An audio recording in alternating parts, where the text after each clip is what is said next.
last section, you guys were at the bottom of the mountain. You went up the mountain. You found out Ciro's dead. You faced off against two Echoloths. You went up the elevator, up the chain, using Daviak's Griffin. You found Sir Raziel performing this ritual. There was these glyphs on the ground, which seemed to create a lot of wild magic surges as the portal was trying to find the Tarrasque amongst the Feywild.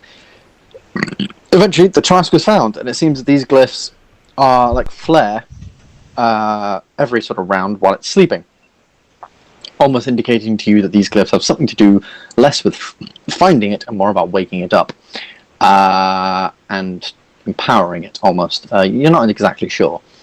But yes, you can now see the Tarrasque, this huge figure. You think, I mean, currently it's like laid down sleeping, but you can imagine that if it was stood up, it may be about 70, 80 feet tall. From head to tail, it's about like maybe 120 feet long. It's insanely huge.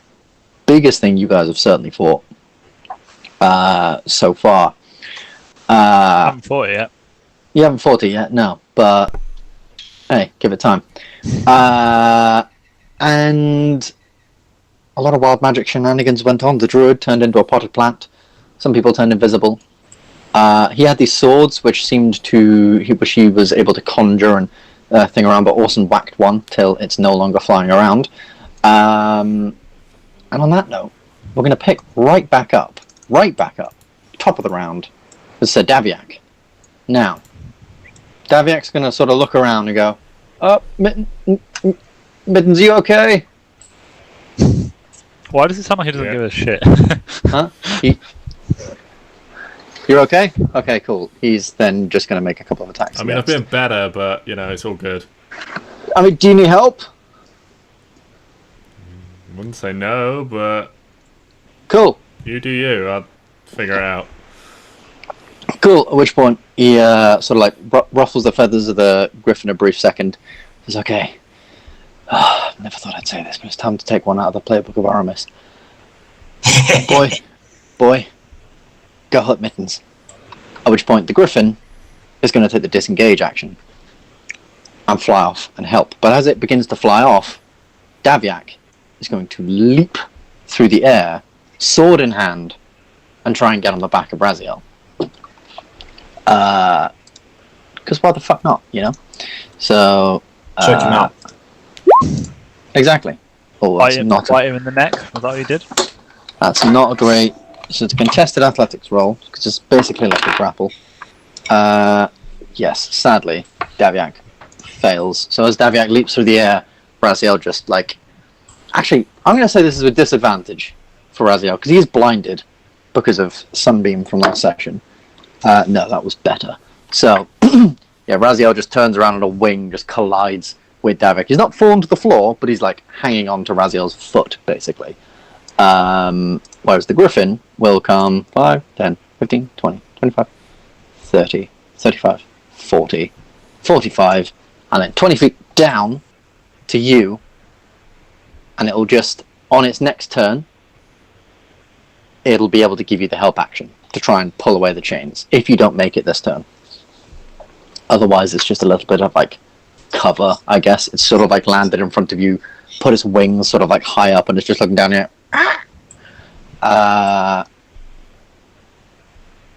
And while he's hung on, say you can make a attack roll. No, roll it on here. You can make like a single attack against Raziel. I would say with disadvantage, but he's got advantage because Raziel's blinded, so it's just a straight attack roll with his longsword. 15, sadly, does not hit. And that's Daviak's turn. He's now hanging off the end of Raziel's foot. Mittens, your turn. Cool. Okay. Well, I am in fiery chains and need to get out. You are. So, what I'm gonna do is transform into a winter wolf. Okay, that makes you large, shouldn't it? Possibly.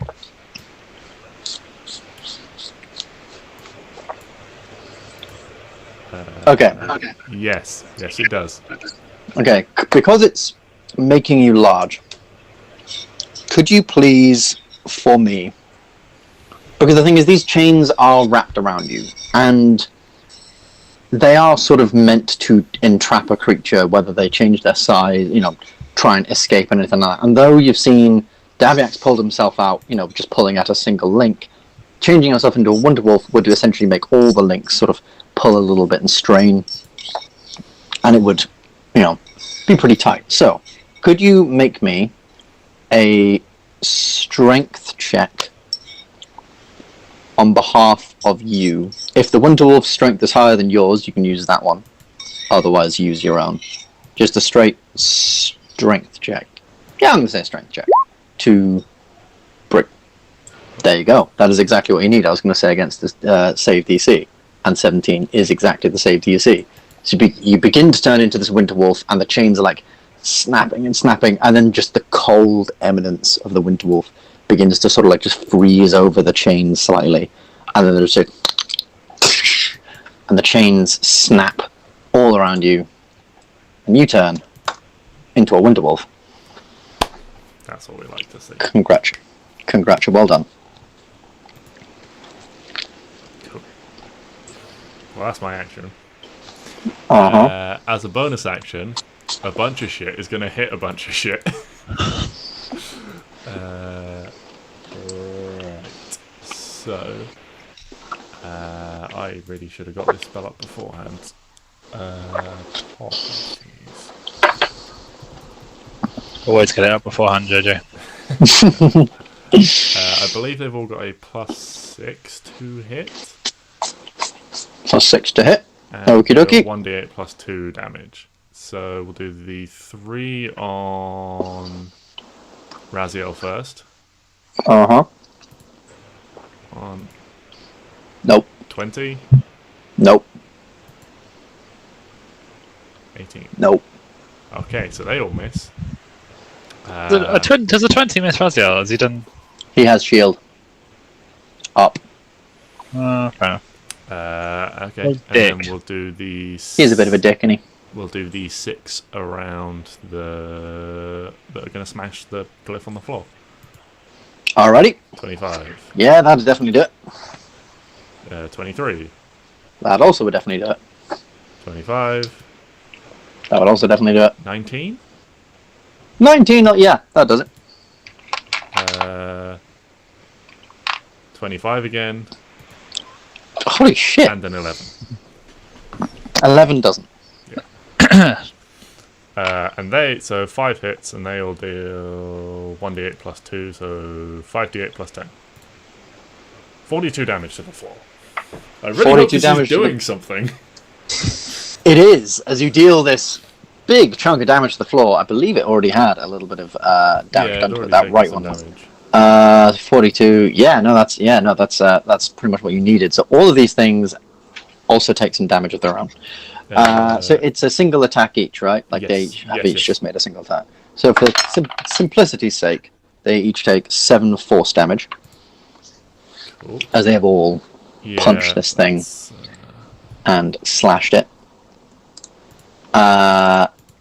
And then you watch as the glyph on the right on the floor, as it's just been pounded and pounded, this huge crack comes between it, and it almost breaks the sigil, and the flaring and everything just begins to stop. And though there is still this last wisp of energy that stems towards the Tarrasque through the door, yes, this one is now nullified. This glyph has been stopped.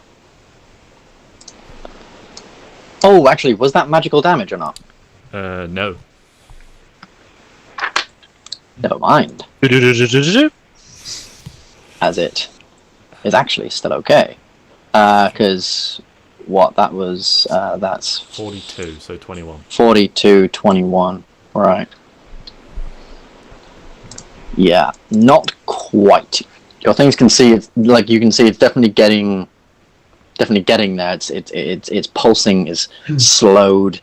the light it's giving off is nowhere near as bright as the others, but that was not quite enough, I'm afraid. Your cape, JJ. Yeah. Is that magical? That is magical, yes. Okay. But I can only command either the cape or the objects, so I'm just having the cape follow him around and bother him.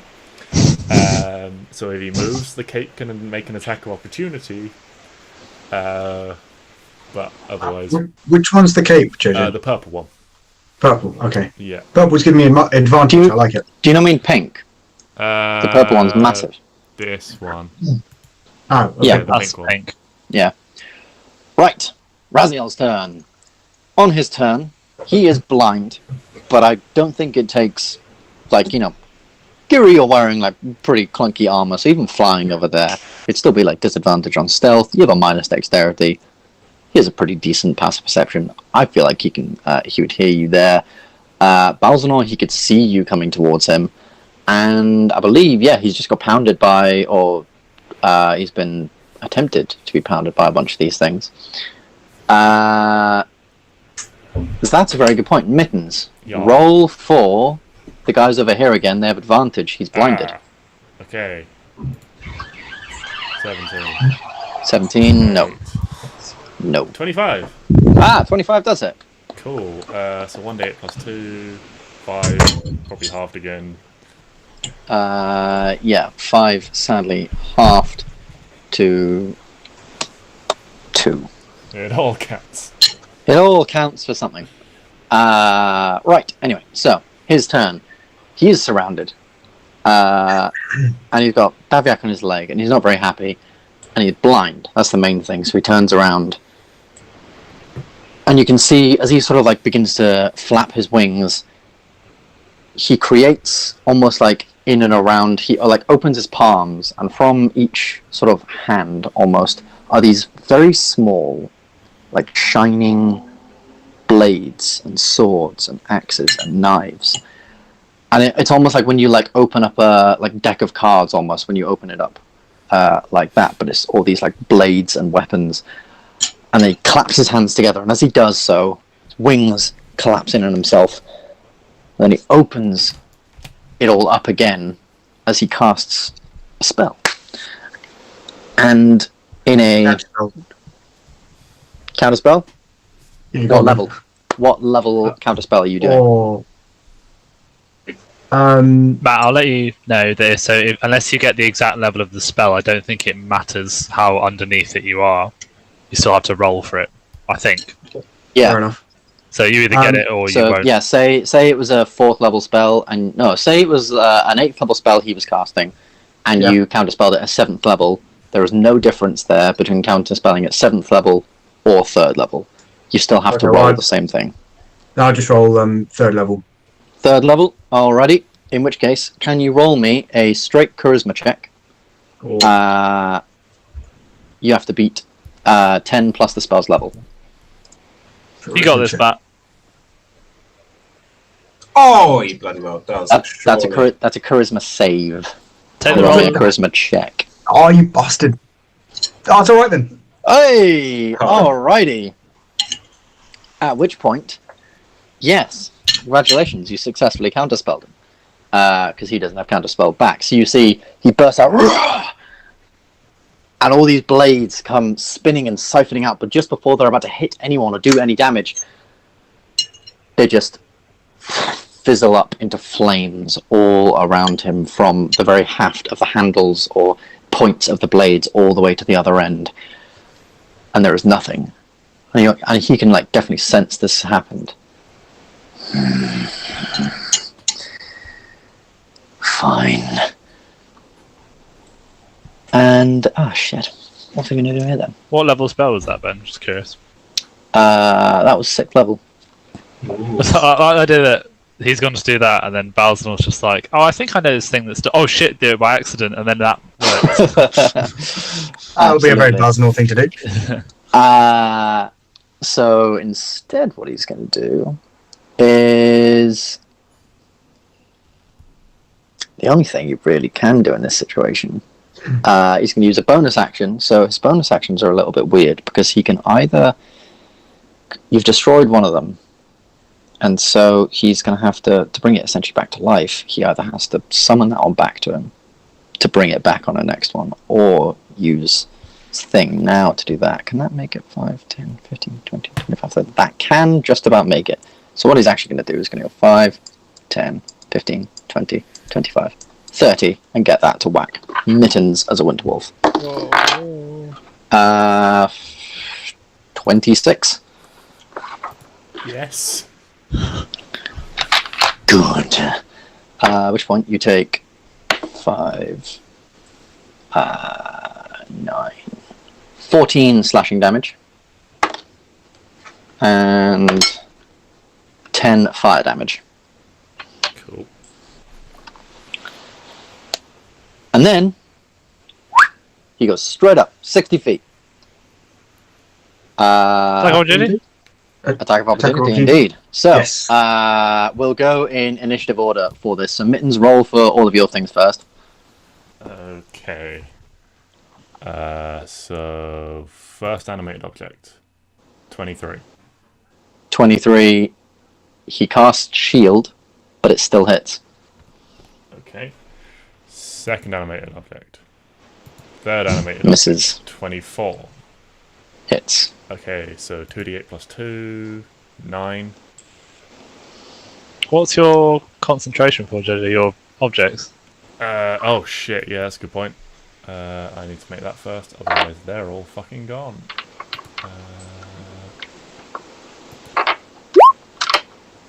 13. I took 24 13. damage. Took 24 damage, that just makes it. This is Just.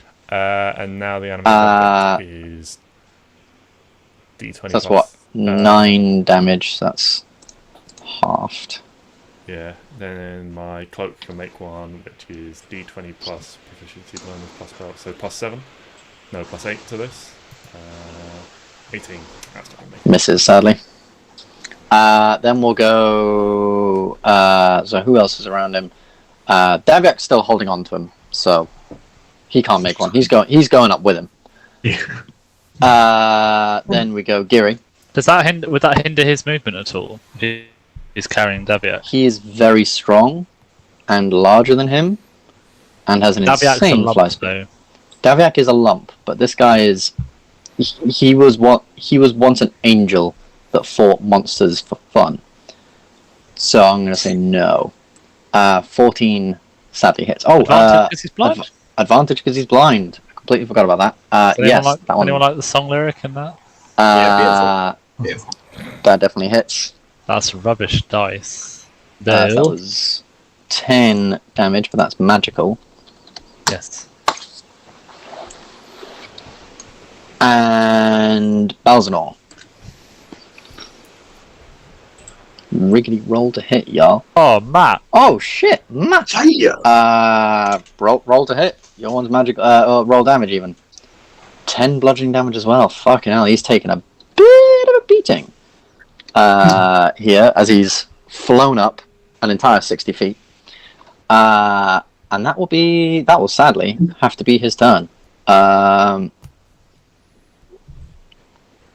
What are you typing? Grab a brush and put on a little makeup. The rest of the song. Uh, Makeup. Let's go to the shop. What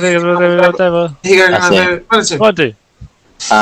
Nevado, Oui. it is your turn. Oui, oui. I guess continual moonbeam? Sunbeam? Continual moonbeam. Yeah, sunbeam even. Moonbeam's the terrible version. Different spell. Different spell. Not that great. What do I have to roll for that?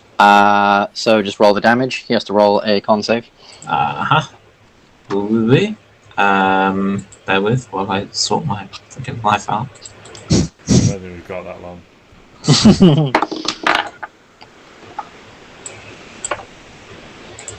Thank the fucking Lord. For a natural 20.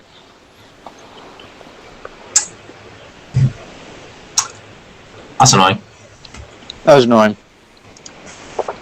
What's more annoying is he's also resistant to radiant damage. I know, so he takes half the half. So he takes 6. It's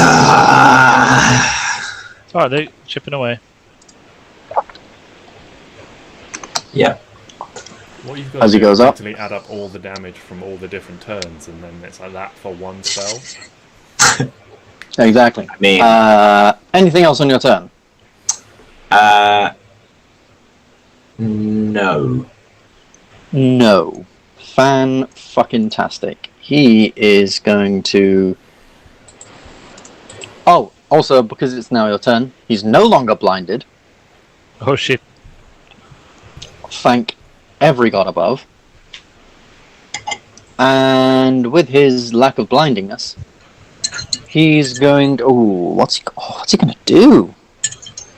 Because he can... Come down here and stop being a little bitch boy.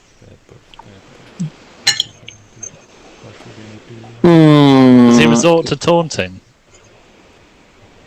He might do.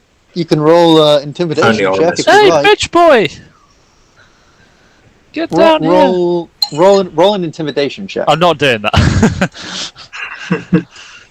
You said it, so you got to do it now. Well, what would that be? It's not my go. It's not your go, but it's sort of like... Also, this is him trying to figure out what he wants to do with his legendary action.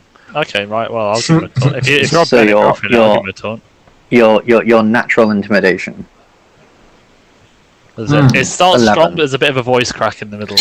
Hey, bitch boy! Oh.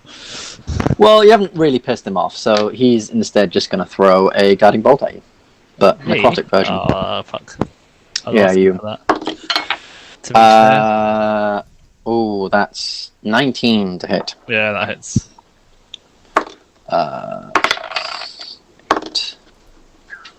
13. That is 17 points of necrotic damage.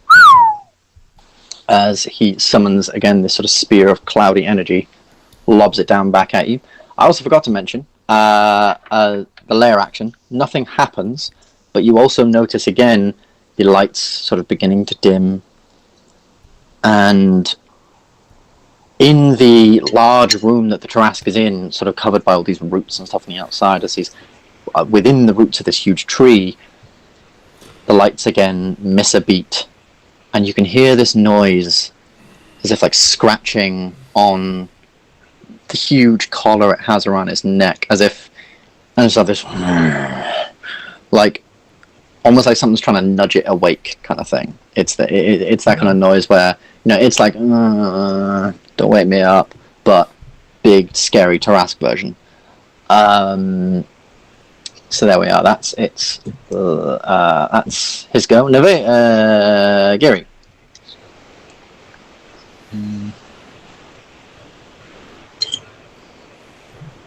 He's about 6 feet in the air, yeah? He is 60 feet in the air. This potion of fly nearly gave me 30 feet, didn't it? Uh-huh. Well, whatever your walking speed Well, is. is he a total of 60 feet, or is he now 80 feet? 60 feet from where he was, so 80 feet. Okay. Oh, it's too fast. He's rapido. I'll fly up 60 feet with a dash. Fly up 60 feet with a dash. I think, yeah. Alright. As you fly all this sort of way up, Davia's like, hey, Giri, little help! And Raziel just sort of levels his blade with you. Finally. As he's clearly going to be attacking you. Since you've asked for it. Action surge! Action surge, go ahead. And then I'll use my bonus action for fighting spirits. I get 10 temporary hit points. And advantage on all of these hits. He's not blinded anymore, is he? He's not blinded anymore. Okay, right, let's fucking go, boys. 3 hits, please. 22? No. 22 misses with shield. Is he re-shielding then? Well, he shielded it, so on his turn, when he went up, that's the start of his new turn, so he can get a reaction. So and that was when he shielded then. It did fuck all for him. but Fuck me, these are good rolls, just not good enough. 23? yeah, you 23 just hits. Just hits. 16. 16. That's a pretty good roll. Yeah. So that's nice. Yeah, you. And as you I do strike two- him, I shall look him in the eyes and say, "No more running." Oh, also roll 1d4 for me, D4. No. as your weapon also deals 1 point of lightning damage. Oh yeah. Good memory. Ooh. That's like a little shot. Like those prank pens that you used to get when you click the clicker, it gives you a little buzz. Yeah. So instead, he just goes, "Fine, no more running," and we'll take a legendary action to whack you one back. F you up. Or 17. With my armor class, yes. Oh, that was a pretty low roll. But here we go. So that's 11 plus 5. That's 16 slashing damage. There go all my temporary hit points.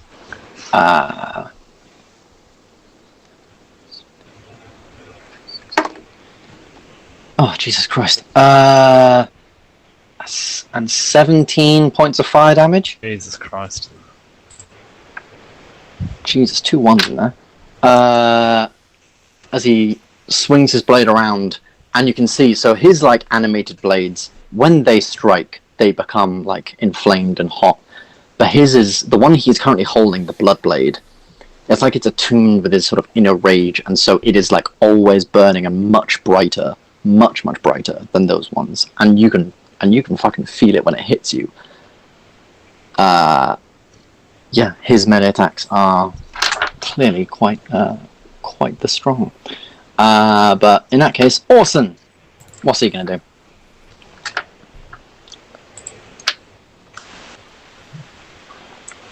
Orson is going to. So Mittens isn't in chains anymore, is he? Yes. No, he's not. Yeah. 15, 20, 25. Having just had his own debacle with a blade and seeing one attacking Mittens, he's going to go, "You stupid blades," and then he's going to go over and smack it again like a fly. Go for it. Slim. 26, 12 bludgeon damage. Jesus, yeah, nicely done. Nicely done. Orson, yeah, he just whacks it in the air and it spins almost out of control, like someone's literally just like hit this thing and it loses gravity for a moment, but then it twists back into place, and now like almost like a person sort of like watching people either side. It's sort of, yeah, it's definitely aware of obviously the both of you there now. It's going to be a bit interesting. Balzanor. I had an idea, then literally the second you said Balzanor, I thought, oh, I could do something else. That is unfortunate, Balzanor.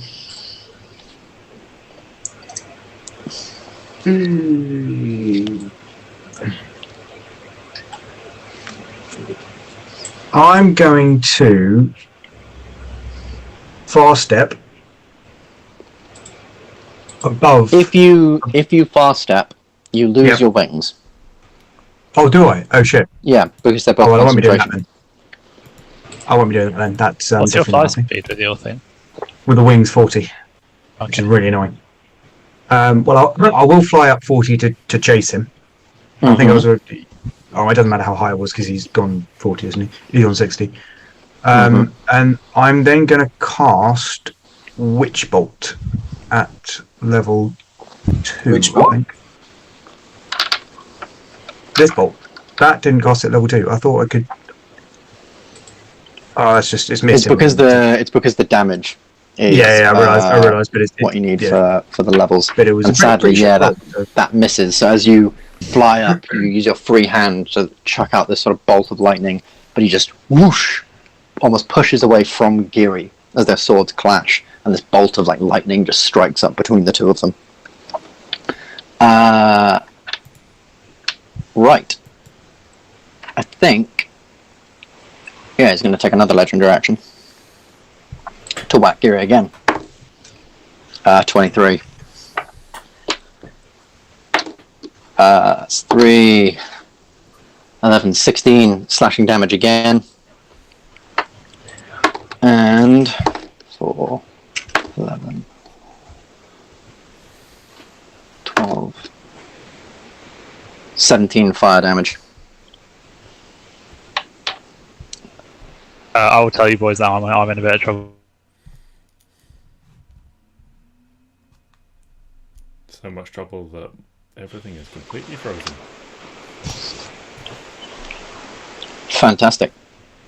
That's not good. Daviak's turn. Daviak is going to try, and I don't really know what Daviak's going to do, because he's hanging on the edge here, and he can't fly. So, he's going to try and climb him, I guess? It's got a griffin. Roll. It's got a griffin in the mix. He does have a griffin, so he's going to go... He's going to look down, realise that Mittens is now a fucking wolf, and go, little help here! And the griffin is going to fly as fast as it can. It can fly 80 feet, which if this was directly up, it would be able to get to him. Sadly, this is not directly up. This is, like, directly up and sideways. So I'm going to say it's about, like, 10 feet away, 20 feet away. So it's about there, but...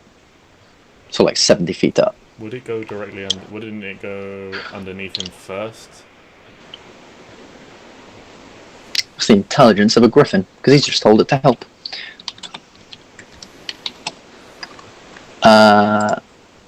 Intelligence of a griffin is 2. But its wisdom is +1. It's also a summoned creature, so it's unnaturally. Oh, yeah. Alright, yeah. I'll say that. So yeah, it's underneath him. But he's going to keep trying to climb, and they're going to roll contested athletics checks.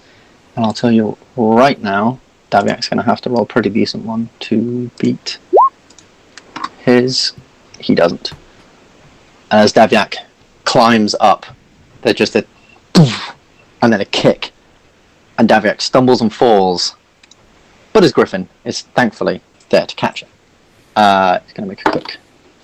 Griffin's going to make a quick thing, that's okay. Really quick roll for Daviak. I'm just going to roll a dex save for him. 17, yeah, it's pretty decent. So he manages to catch the griffin, pull himself up onto it. He's pretty pissed off. That's the griffin's flight speed, and therefore he can't do anything else.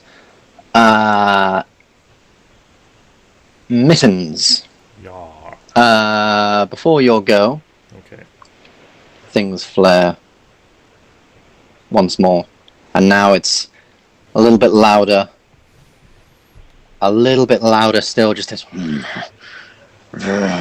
and there's just this scraping. As you guys can see, the long tail unfurls from sort of like around it, kicking up this huge cloud of dust all around the room, as it's like now moving in its sleep almost. It's clearly being disturbed by something. If you were to get up close, you'd maybe be able to see like its pupils in its eyes, in its eyes, just moving around ever so slightly. It's getting manic. It's regaining sentience. Mittens, now it's your go. He's 80 feet. 80 feet is a lot. How strong is Orson? Orson is rather strong. 24, I He think. couldn't throw a wolf 80 feet in the air, though, could he? Not 80 feet, no. Ah, that's disappointing. I'm just going to attack this sword then. I'm just going to try and bite it. That's an 11. That's an 11. Sadly, you go to bite it, but it just turns the flat of the blade on you, and as you go to like bite down, you end up biting down on the blade yourself, and some of your guns just get caught in the blade. It's like, and so you have to like pull yourself free. That's only rolling with a +6, Ben. Yes.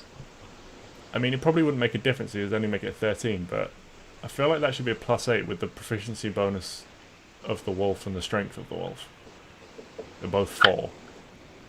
Ah, yeah, that should be rolling with a +8. You're right. If you can edit that, then Cool. edit away. I mean, a 13. But yeah, still 13, not Yeah. quite. Okay. Then all my shit's just going to go to town. I think all these guys, I'm just going to say, come down here. And it's just going to be the full round of stuff again. Against Full round of officials. whacking stuff. So that's going to miss. 20. 20, yeah, hits. And a natural 20. And a natural 20, yeah, definitely hits. So against the ones on the left, that's 3d8 plus 6. So 19. 19, yeah. Um, But that's halved, obviously. yeah. And then they probably take some damage. So yeah, all of them take 10 points of force damage. 10, okay, I'll do that in a second. And then the other 6. 22. 22 hits. 25 will hit. 25 11 hits. will definitely miss. 18. 18 hits, yeah. That'll miss. 23. Yeah, hits. Okay, so 4 hits. 48 plus 8. 30. 30. Nicely done. 30 on that one. Now, it's gone. As finally these things have, this mass of just objects from around the room has finally just clobbered the ground enough to break apart the sigil. And there's this almost like twisting of wind and light as these, like the last of this sort of sigil's energy anyway, breaks away. And you're able to Did they stop take it. any damage because they destroyed it? They do still take some damage because they hit it. Okay. So they'll take 6 points of force damage. Okay. That's my turn. And upon them breaking one, Raziel looks down. Enough of this! And from the very last vestiges of its it being there, as they slam it and it sort of like this crack builds and the light fades, from it just rushes this creature, spins into the air, and you will recognize this creature. Ah, shit, balls, fuck, dick sticks. Because of course, he summons friends. This is now it just appears like on the ground, so as it just almost like pulls itself up through the crack, lands, growls at all this just confusing mass of like candelabras and swords and random pieces of Ciro's old equipment and things like that. It clearly looks a little trapped. It's like this wall of stuff, and if I'm honest, it's not even looking at that. It's more looking at the living beings around the room. It does take a moment to look up at its master, but it's definitely looking towards some of the more living creatures here.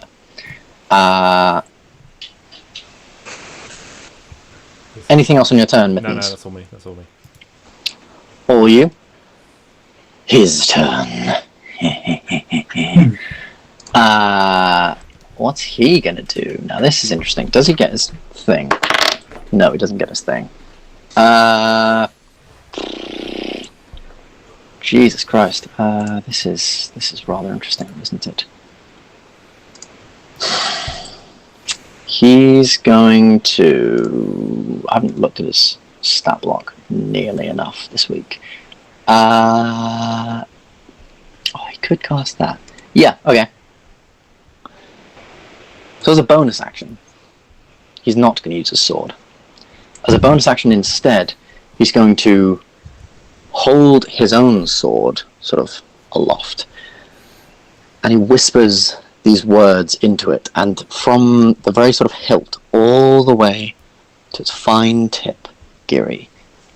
And it's pretty dark up here as well. Like way up in this tall space, there are no lights or anything. It's just you and him and the light of the room from beneath, all up above you.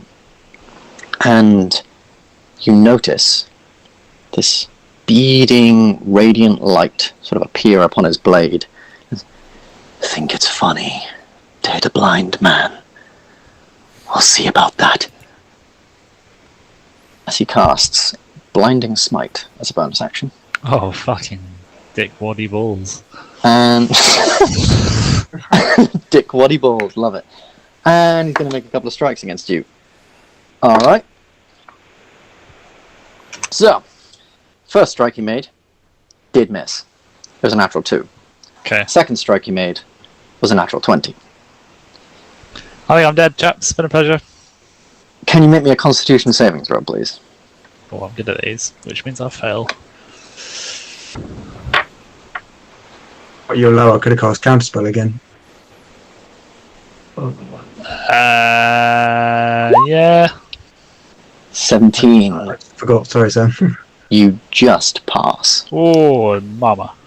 But, sadly, the thing about Blinding Smite is that's just against the blindness, not the extra damage. So, here we go. 4, 5, 9 plus 5 is 14 slashing damage. Plus... That's kind of crap. 15 fire damage. And...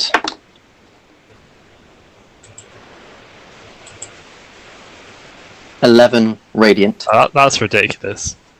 But it was a natural 20. So... That's an extra... Oh, crap. That's an extra 7 slashing damage.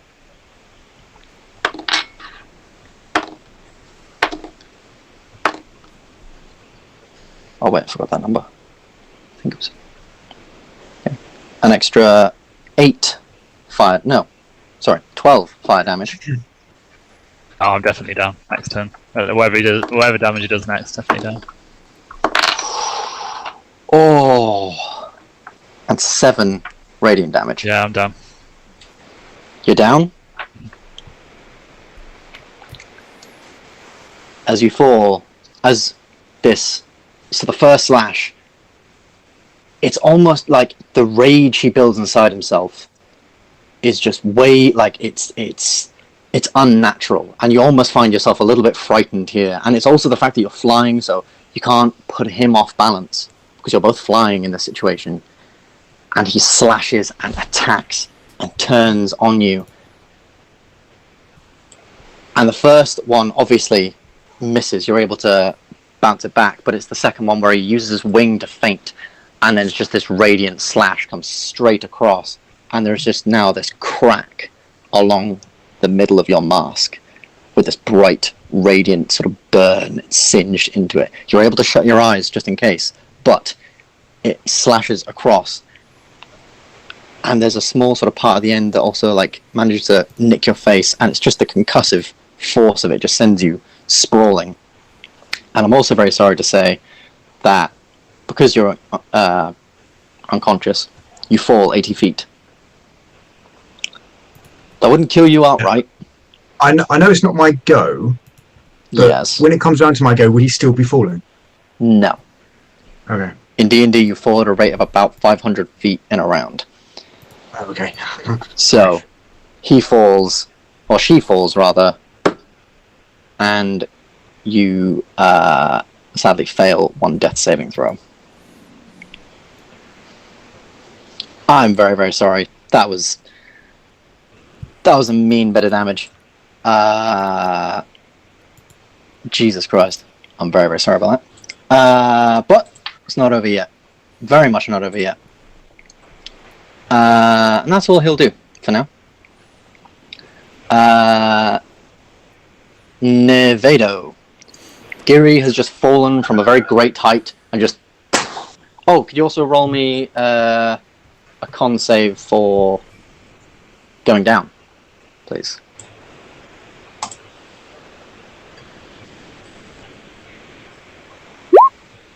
Yeah, you're fine. You hit the ground, but there's like enough consciousness in you to sort of like hit the ground and have the last vestiges of this sort of fly spell going that you've managed to just about control your descent as to not break anything bad as you hit the floor. And somehow You're unconscious. You failed the death save. But you're okay. Nevado. So I'm going to end Sunbeam. Mm-hmm. And I'm going to cast Aura of Vitality. Okie dokie.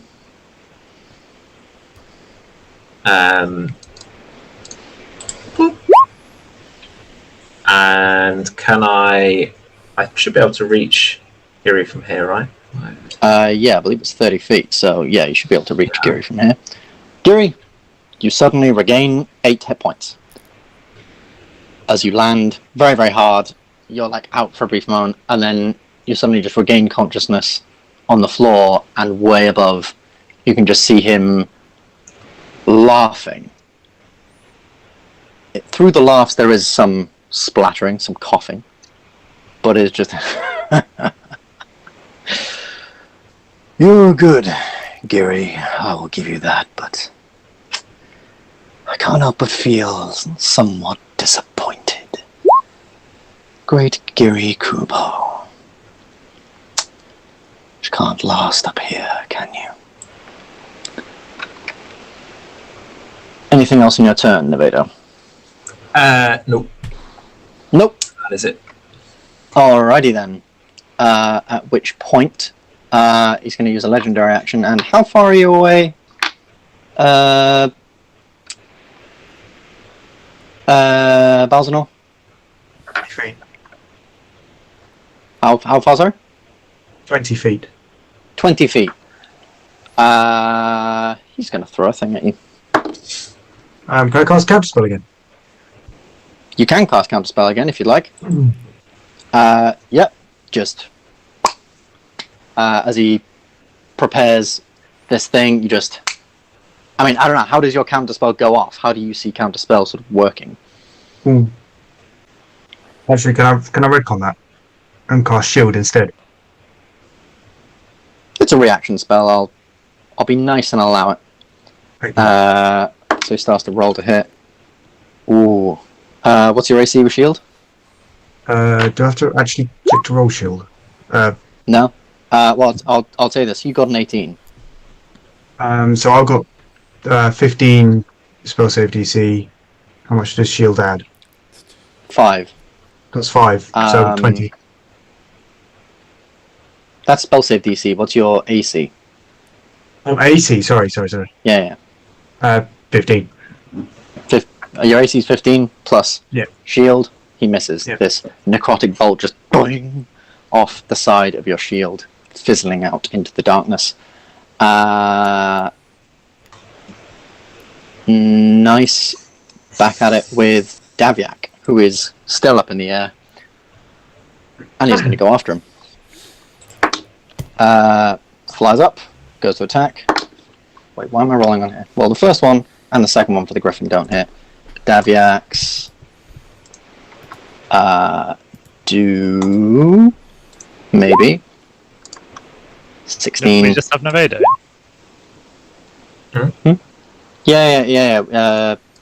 Yeah. Fuck. We had Nevado. Did you miss Daviat? No. Did he Hold try on, and climb up? He tried to climb up Raziel, didn't he? And he fell down. He did, and then he fell onto his Griffin. And then we had...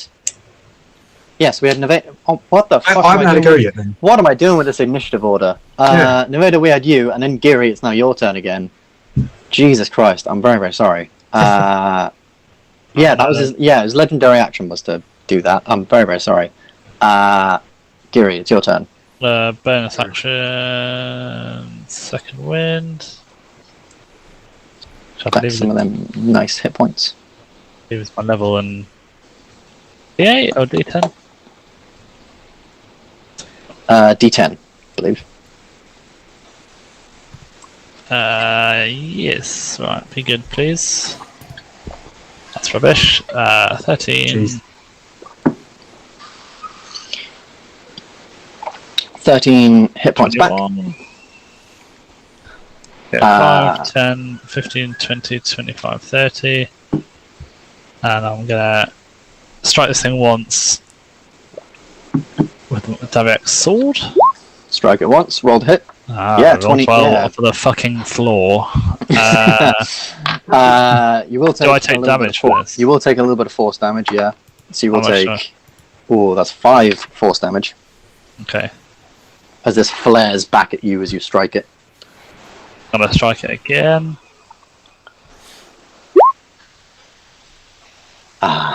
Natural 1, I'm afraid, as you go to hit it, but it's just 13, not. It's still a natural 1 to hit something, 27. and so 10. either way, 27 does have a hit, and with that you'll take 7 force damage. But how much was that in total? That was 15 plus 10, 25. How much has it already taken? Yeah, the right one's gone. The left one takes 27 actual damage because it's magical.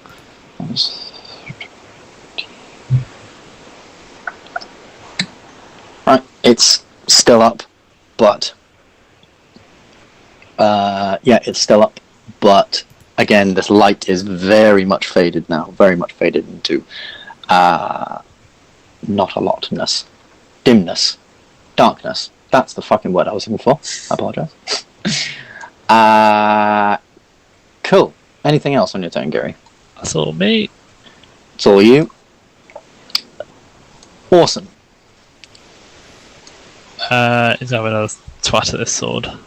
I'm another twat at the sword. 17? 17 22 bludgeoning hits. damage. 22 bludgeoning damage. How much has it taken so far? A fair Yeah. whack. A fair whack. And yeah, the sword, as he just slams it, just ding, ding, ding, ding, ding, knocks it into the floor. Get away, magic sword. Eh. Wolfman, do you want a sword?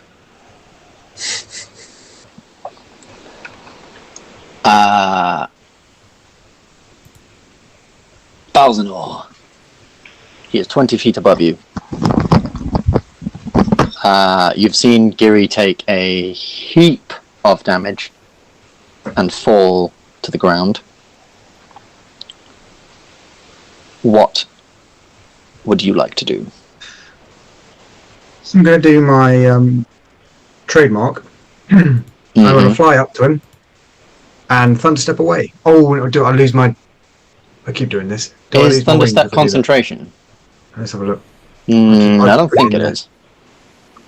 No, it's not. So yeah, you can fly up to him and then thunderstep away. I will thunderstep away.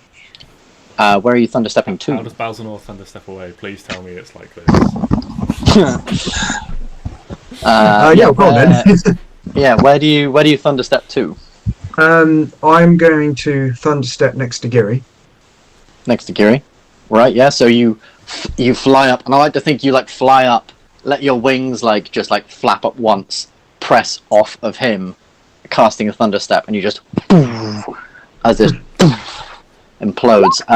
So yeah, roll the damage for thunderstep. I believe it's 3d10 thunder damage. Con save. Yes, it is. Didn't Ooh, what's your spell save DC? 15. 15. Oh, he got a 14. Please be good. 17. Not bad. Not bad. 17 thunder damage. He's like, and then what I'm going to do is I'm going to hand Giri my healing potion. Alrighty. Here's two. Oh no, just one, isn't it? I've only got one. I have two. Oh, you have some? Oh, well. Give it back. I'm allowing you to drink it if you want. I don't need your permission. I don't need it, Matt. Not to metagame too much, but if you want to hold on, if it's your only one, you can hold on. If you don't, tell me if you don't want it, and then I'll keep it. So. I want it. Cool. That was fun. Cool. Now I'm on the ground. And now you are on the ground. You still have your wings to be able to fly. Yeah. But how long has gone in this fight? Because it only happened for a minute.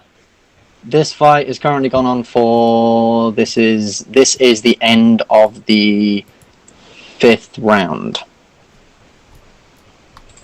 How long is that? That's about 30 seconds. Very cool. Nice. A lot of shit's happened in 30 seconds. Yeah. New round. You can't do anything, so he's just going to use his... Actually, sorry. Just going to say, I've still got technically 20 feet of movement, so I'm just going to 5, 10, 15, 20 over here. 20 over there. Cool. And he's going to use his legendary action to fly 30 feet down, so he's now 60 feet off the ground. No, sorry, he's 50 feet off the ground. Daviak's go. Daviak is on him, therefore would get an attack of opportunity. It's 10 plus 10, unnatural 20 with shield. Misses. But Daviak flies down to him anyway. I don't know why I rolled it with actual dice, but there we go.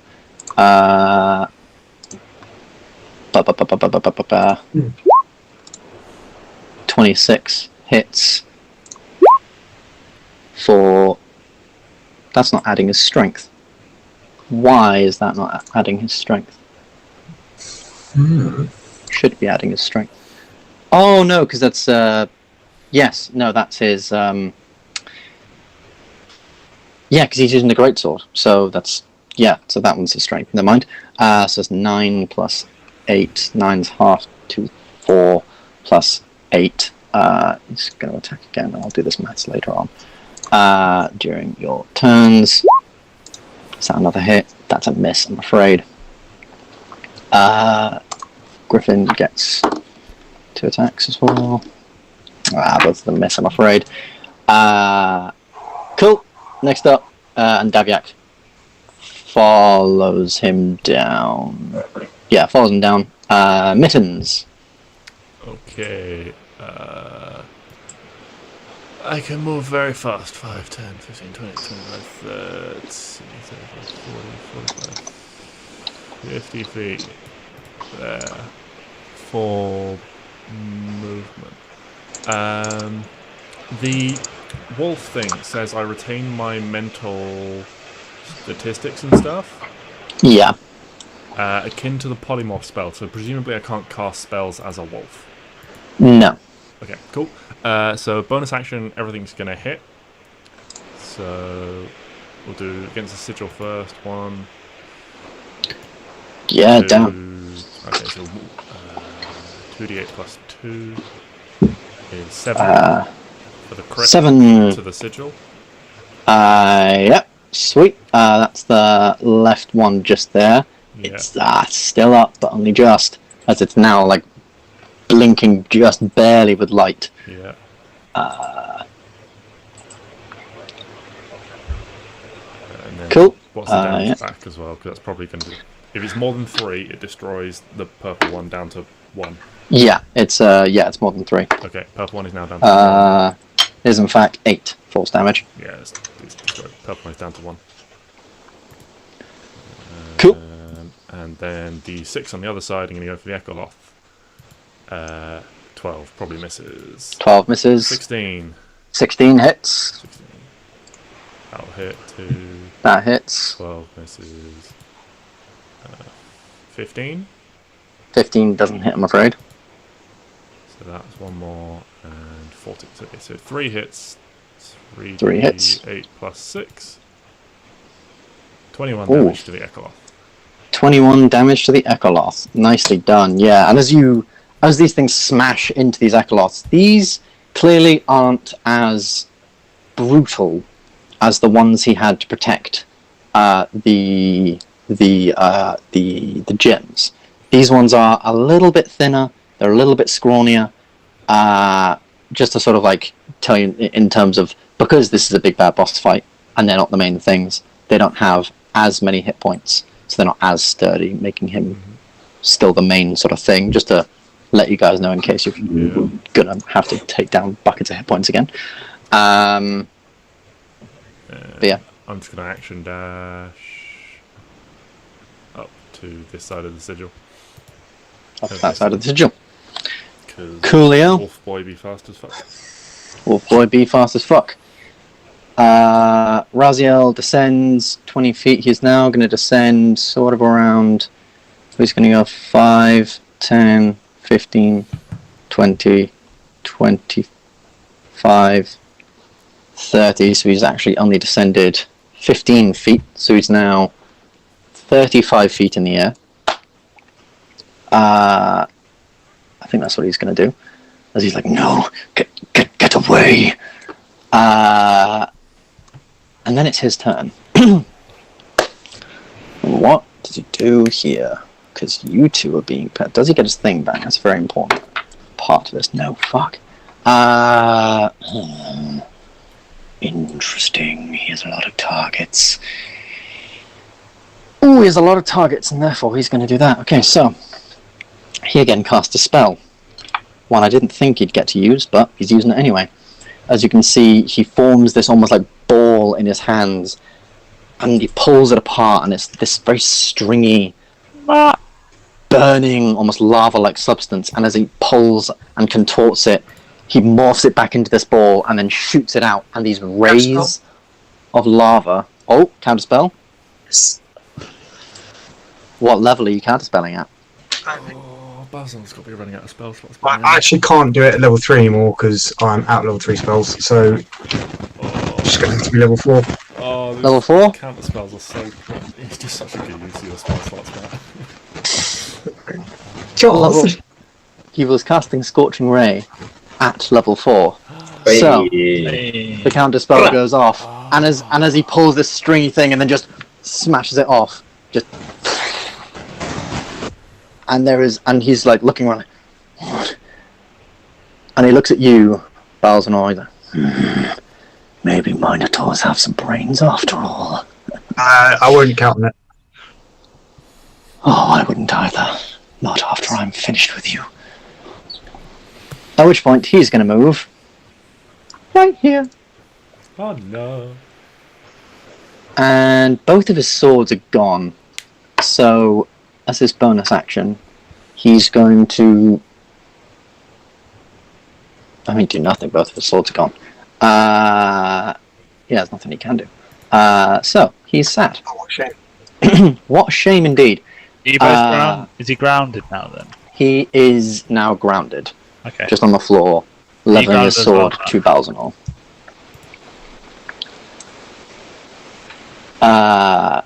Nevado, your turn. You have Aura Vitality up. Oh no, sorry. Echolot's turn. How could I forget? It doesn't get its screech. It's okay, honestly. Doesn't get its screech. It's pretty... Oh, what are the stats of the Echolot again? I think it's pretty dumb. But it's also not... But it's the ultimate hunting form. It doesn't want to eat a candlestick. That's a very good point. So, what's actually going to happen is it's going to fly up and over all of these things. So these things can roll to hit. Okay, 15 misses. 15 misses. 17. 17 hits.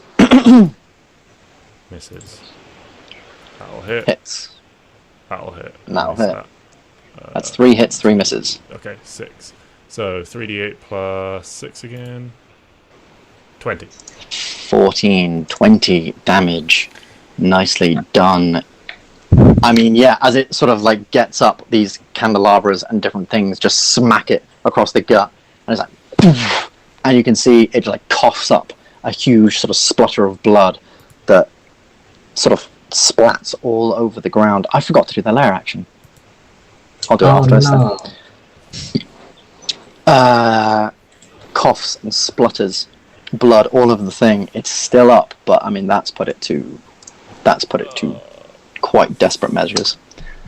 And it's going to use its fly speed to move around to you, Mittens. I would like it to fuck off. The other Wolfie in the room. As a reaction, I'm going to piss on the floor. This is first attack was a 10, misses. Second attack is a 15. Yeah, that hits. Hit Serpent Wolf. And therefore, if that hits, that deals 10, 14. That's 18 points of slashing damage. Okay, I am no longer a wolf. With a very, very heavy hit, I have to say. That was 10 on the dice roll. Plus another thing. Ooh. Plus a 4 on the dice roll. You're no longer a winter wolf. Nope. It sucks for me. It does suck for you. It doesn't actually have any movement because it went up above these things and then round. Oh no, it does. It's an echoloth. It has like loads of movement, so it's going to move just in there. I feel like that's inside to Ben's mind, like he's just making it up as he goes along. Now Nevado. Oh no, Okay. now Laramie. Once again, the lights in the room flash and turn, and they now, as they flash, they stop flashing. No. The room goes a pitch black, and even from here you can just hear the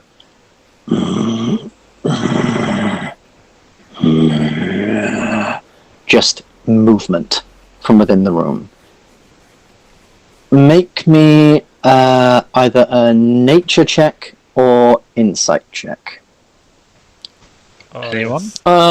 Yeah, nature or insight. Those big plus ones. Let's go. 12. Could be worse. Anyone else can make one, as anyone else would hear this. Giri sees all. Through the blood-soaked eyes. Through the blood-soaked Giri eyes sees and the all crack through in her your left thing, eye only. you look up and you can, like, through the darkness, and you can hear this voice, and you can see how these things are spanning. And also, you take a look at Raziel, who's now, like, he can't fucking help it. This beaming smile is crookedly coming across his face as he's, like, shivering. You can tell you've dealt a lot of damage to this guy. He's not looking particularly great. With a 21 especially, you can see that. But despite all of this, he's fighting through it to smile. And you can assume that very, very soon, as in on the next layer action, if these things aren't destroyed, if these sigils aren't broken, the Tarask will awake.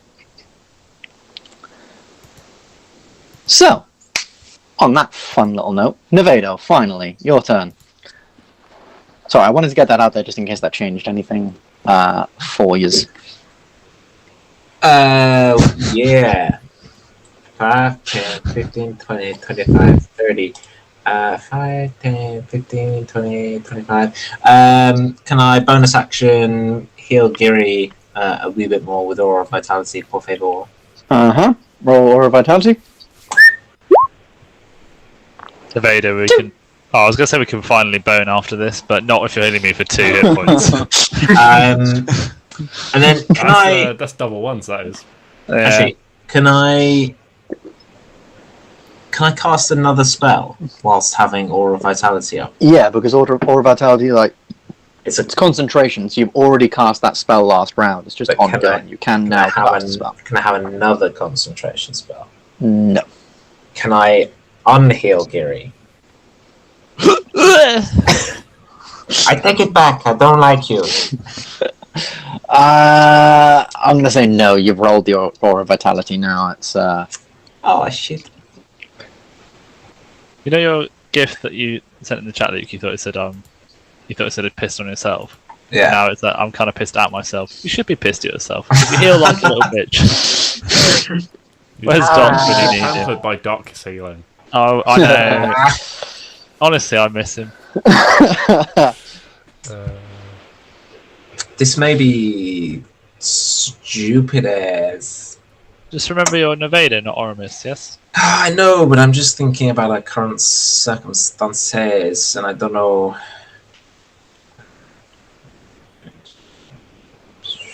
Yeah, I'm gonna go for it. Can I cast Lightning Bolt? at what Or who should I say? head says the floor, tails says the big bad man. I'm gonna go for the bad man.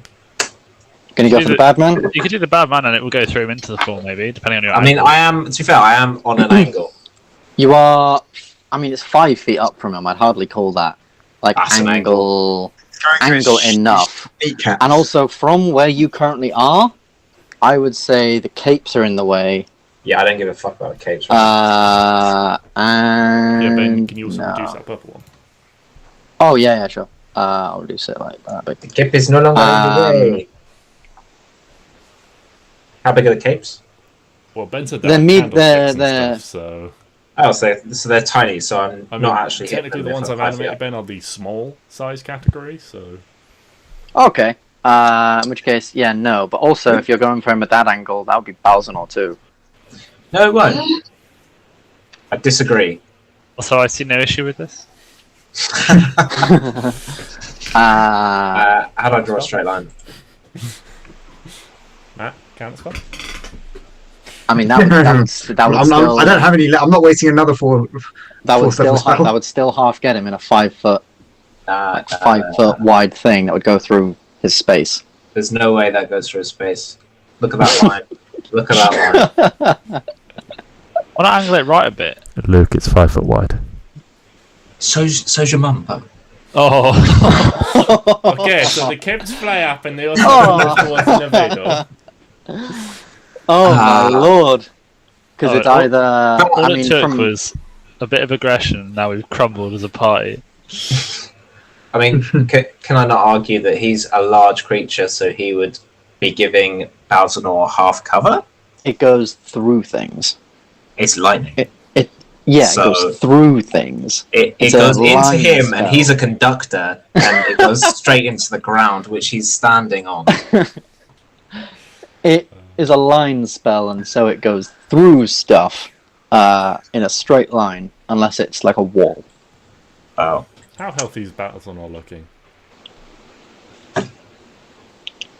That's actually not doing that bad because every time he's tried to hit me, I've managed to avoid it. Or do I go for a different spell? Because you guys are ruining my fun. Like, bring in the I think 2 of us rules. are encouraging Six you sec- to do the spell. Yeah, Six- fine. six Okay, seconds fine. left. I'm not complaining if only one thing hits me in this today.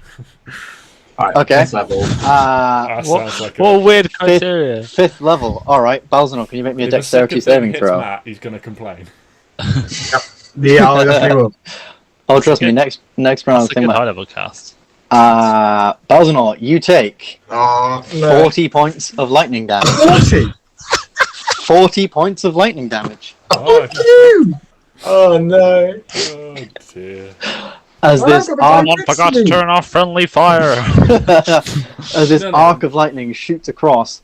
I'm just going to tell you now. Does he pass? Oh, actually, Please say does that. he pass? That's a very excellent question. He If has he plus. passes, I'm going to be so pissed off. Yeah, he does. So he takes 20. In the slow-mo, as this lightning bolt arcs towards, I imagine the camera just sees a very tiny picture of when we first went into the north, and Balzanor fireballed Nevado, I have no memory of this. and then it just like pans out, coming out through Oramis's eye. Oh, sorry, Nevado's eye. It's one of those YouTube clips where it's like Nevado playing the long game. But it does strike the floor. 40 damage to the floor. 40 lightning damage to the floor. The floor is still just there. And Balzanor and Thingy will I take take more damage, do I? some force damage. What is... So that's Bad idea. one. That's only 5 force damage. Oh no. Ben, Why not does to he take question force your logic, but when Giri hit the floor, like, my capes and animated shit didn't take damage. So Balzanor himself is not hitting the floor. That's a good point. I fucked up how I've done it. And if I've done it that way so far, then I won't do that. So both of you don't take any You've force been damage. pretty consistent in only people hitting it have taken. No, So, it's fair. Just So claim that's what you were doing the whole time. Exactly. Yeah. Scratch that. Luke Neither of you take any force damage. But yeah, Matt take 40 lightning damage. This guy takes I'll half. take another 40. Yeah. Yeah, just take a second. How are you Any- now? Now I'm very scared. I just want to heal people, okay? I just want to heal people. That's not healing me. He's trying to preemptively cauterize your wounds. Yeah. Alrighty. At which point? Does he have any flammable objects on him? He's made of fire, isn't he? He is. I mean, no. Cool. He's wearing plate armor. He's got a big, massive sword in his hands. Feathery wings on his back that aren't necessarily made from feathers. Luke, there's a bit in the spell that says it if they aren't being worn or carried. Just say it's right there. It's right there. I read it. Like it's just lightning ignites flammable objects that are in an area that aren't being worn or carried. Exactly. I was just testing Ben's knowledge because he fucked up earlier. Moving on. Legendary action from him. Can't really just give each other shit, can they? He's just going to turn to you, Balzanor, and say, "Looks like you need some better friends, Balzanor. I did offer you my friendship. I do need better friends. How that went. You're not an improvement." Oh, he's staring death in the face, and he whips that out. You will regret that. That is a 19 to hit. Legendary action. I waited too late to cast shield, but yeah, fine. Did you cast shield? Have you cast shield this round? Yeah. You can't. When did you cast shield? I mean, when we were still in the sky. We were still in the sky. So not this round. Fair enough. In which case, that is. Oh, it's pretty low. It's 9 slashing damage. And 18 fire damage, which for you is halved to 9. Oh, jeez. Now I'm not looking happy. As he swings around, almost batting your club away and just slashing across your gut, but the flames don't quite sink in as much as they should. Giri. You're such a bane on everyone's existence. I'm going to 40 damage to your own team. Bonus action what? Fighting spirit, literally just for the 10 hit points, because if I don't, I might die hitting this glyph. Oh, Jesus. And I'm going to hit the glyph. Hit the glyph. Go to work on the floor. Do some dirty work on the floor. Yeah, hits. I cannot believe everything I've thrown at the floor would have hit him, and my best work is for a fucking stone floor. Okay, 15 damage. Winces in pain. Chip his nice sword. Yes. Yeah, pretty much. So that's 15 damage to the lovely floor. That is. You take 7 force damage. Is it starting to sizzle a bit? It is starting to sizzle, not as much as the other one, but it is starting to sizzle. Sizzle and pop. I'll hit it again then. Fucking hell, 29, yeah. I mean, of course that hits. As you almost just slam it now into a crack, trying to yank it apart. 10, yeah. You take 6 force damage. Alright, this is where things start to get a bit dicey.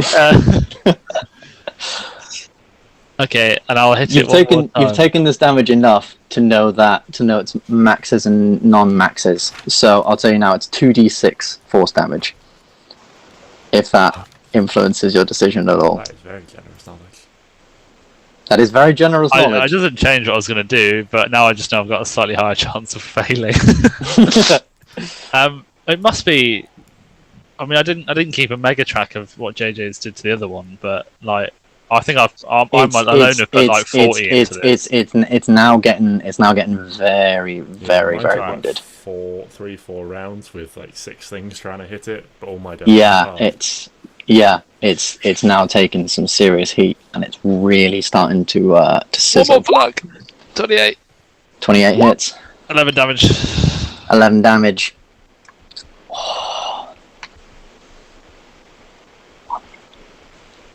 It has 1 HP. Oh. But you take 8 force damage. Oh, that's literally all I had left. I'm down. Oh no! Oh my god. No!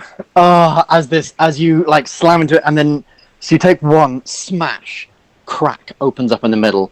Take your next attack, and you force yourself, even though it's like pushing you back. You force the blade in, and you manage to just push it out enough to open up this, make the crack open up even more.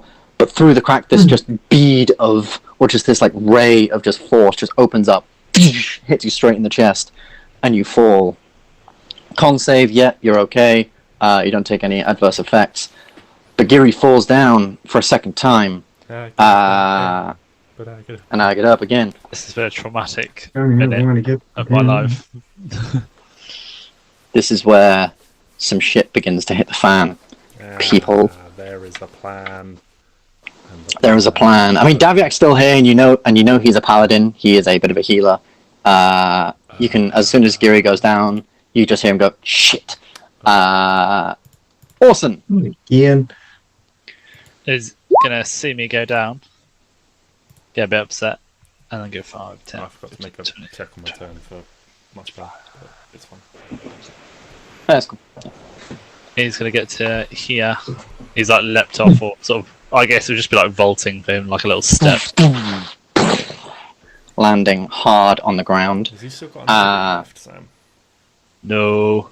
Well, I mean, Orson could step over that. He could just like step over and drop. So I'd say that would take up like an extra 5 feet of movement. But I mean, that'd be 5, 10, 15, 20, 25. I mean, he's not getting there in his normal movement, is he? Not necessarily, but I mean, I think if Giri's gone down twice now, He'll get to about here, then he'll action dash. he'll action dash. Yeah. He does have those memories kicking about, although he is very scared of Raziel. Balzanor, Right.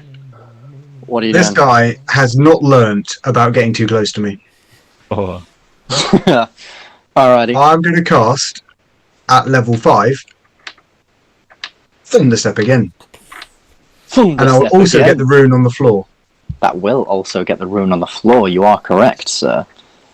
I don't know what you're Thunderstep, doing, Jack. roll the damage. So that's an extra 2d10 on top of your 3d10. 5d10 damage. You're proper trolling this Oh guy. my god! That That's is the a same as rough. last time, and this is 2 levels higher. That's shocking! Where are you thunderstepping to? Right in front of Ormus's face.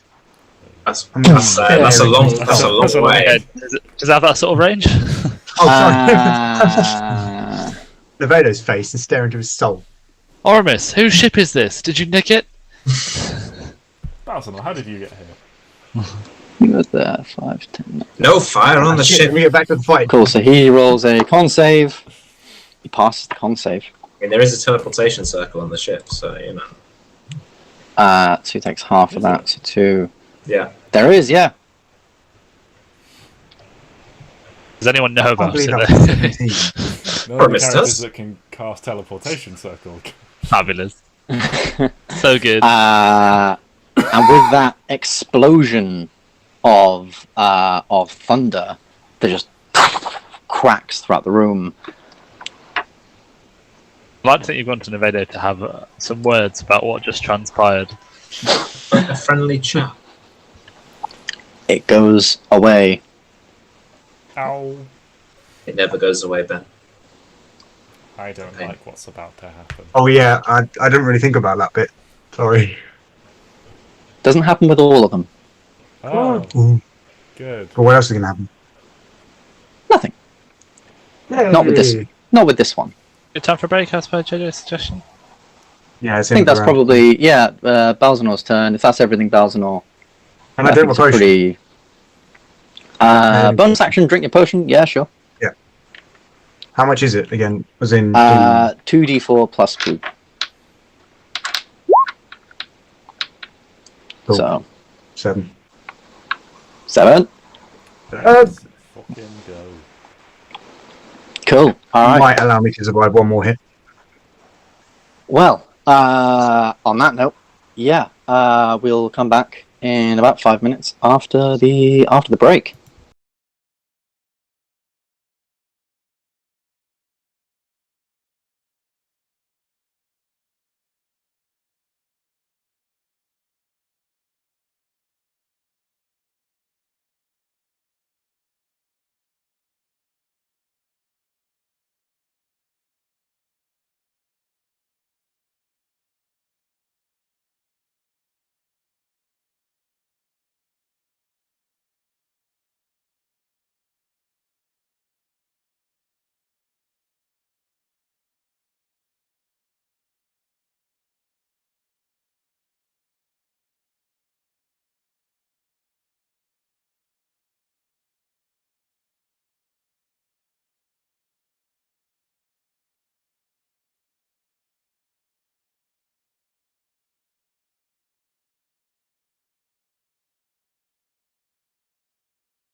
2, 1. We're back. Legendary action. As he looks around, he realizes one of you is down, and the only real threats right now to the glyphs are your things, Mittens. So, he's going to throw a couple of things at you. Ah! Oh, that's a natural 19 to hit. Yeah, that'll do it.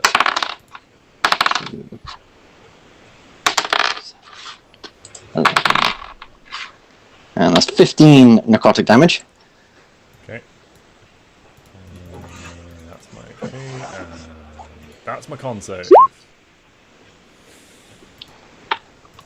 Cool. Daviak.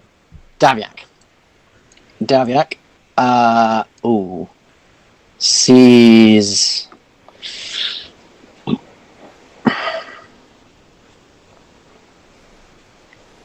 he's going to go help. So 5, 10, 15, 20, 25, 30, 35, 40, 45, 50, 55, and 60, 65. Back down onto the ground with the Griffin. Griffin using a lot of energy to get there. And he's going to take a couple of whacks at this thing to try I have a choice. get it off. Go for Giri. Oh, yeah. Okay, at which point, yeah, he instead will go over here and reach down, and Giri, you gain... I've got a bunch of shit in it. I mean, this is it's a pretty dire situation. He hasn't used any lay on hands yet. So Giri, congratulations, you regain 50 hit points. Oh my god. As he just places a hand on you. Come on, Giri. We need that sword. And I didn't give it to you for nothing. And he's just going to, like, lift... Essentially, like, as he places his hand on you, he's going to help, like, try and almost, like, pull you up, and the Griffin is as well. So when you regain all these hit points, you just, like, are slowly getting to the ground. And when you... On your turn, you'll only need to use 5 feet of movement to get up. Okay. I imagine when Nevado healed me, it was like a little slap to the face, whereas Daviax is like the full-on defib, like... yeah, literally. It's like you were down on the ground after this thing blasted you, and then it's just this hand upon your chest, and you can... It's a sensation... This much healing from being down is a sensation you've never felt before. It's like you can feel it. Like you can suddenly feel every cell in your body just awaken, suddenly. I want it to go on record. It's canon that Giri gets up and just shouts, "Whoa, that's the real man!" And that's his thing. So Raziel is going to make one more attempt at Mittens to try and stop him. Please no, please no. That's a 28 to hit. Please no. I'm a virgin. Mittens is a bard. That's all I'll say. Oh god, that's 17 points of necrotic damage. This is fine. Let me just do maths. This is fine. And let me just make this last con save. Thank you very much. No issues. No issues. Mittens, it's your turn. No pressure. But if you fail this, the Tarask is awoken. Let's resolve. Alright, we'll do purple first. Come on. Hit the floor. 21. 21 does it. Okay. I mean, I roll damage, but it's not going to matter. That will also... Oh no, it's not. It's destroyed, so it won't do retaliation damage. Excellent. You're hitting it, so it still does retaliation damage. Oh, okay. Then yeah, it's dead. It's dead. 5 force damage. It's dead.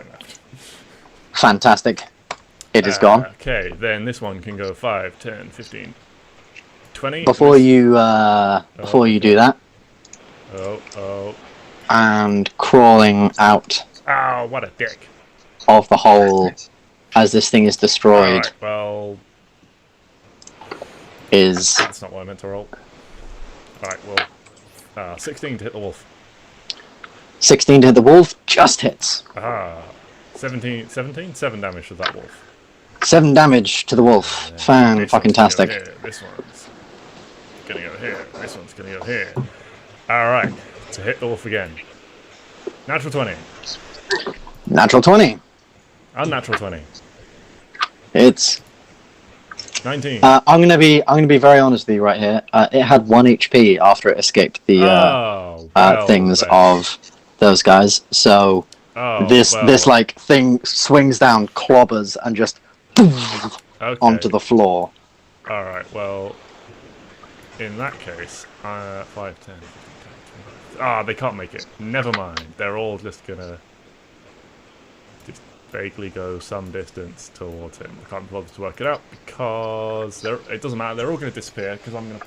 Do you say he's wearing a metal breastplate then? He is, yes. I'm going to cast a 4th level heat metal on that breastplate. Okie dokie. Does he needs to make a save, does he not? Only if...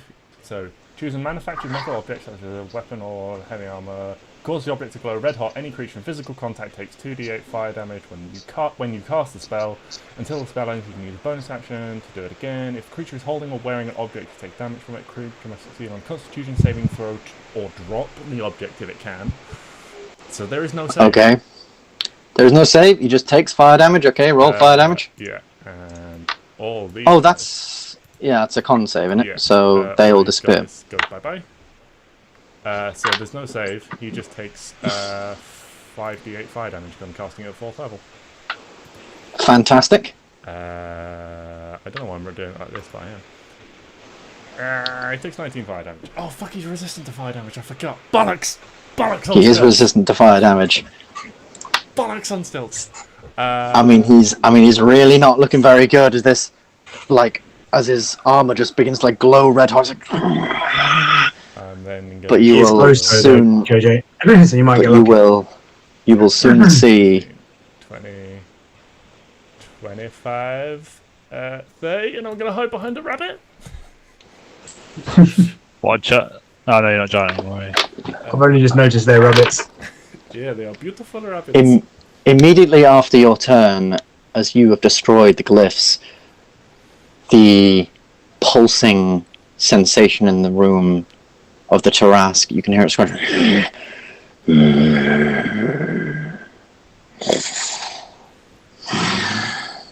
And it returns to its slumber. The pulsing of the lights stop, and there is just the dim light of the candles and the slumbering Tarask, now silent.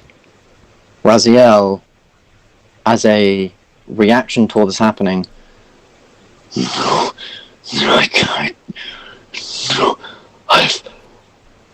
I'm almost in his mind, and you guys can all hear this as well as it booms throughout the room.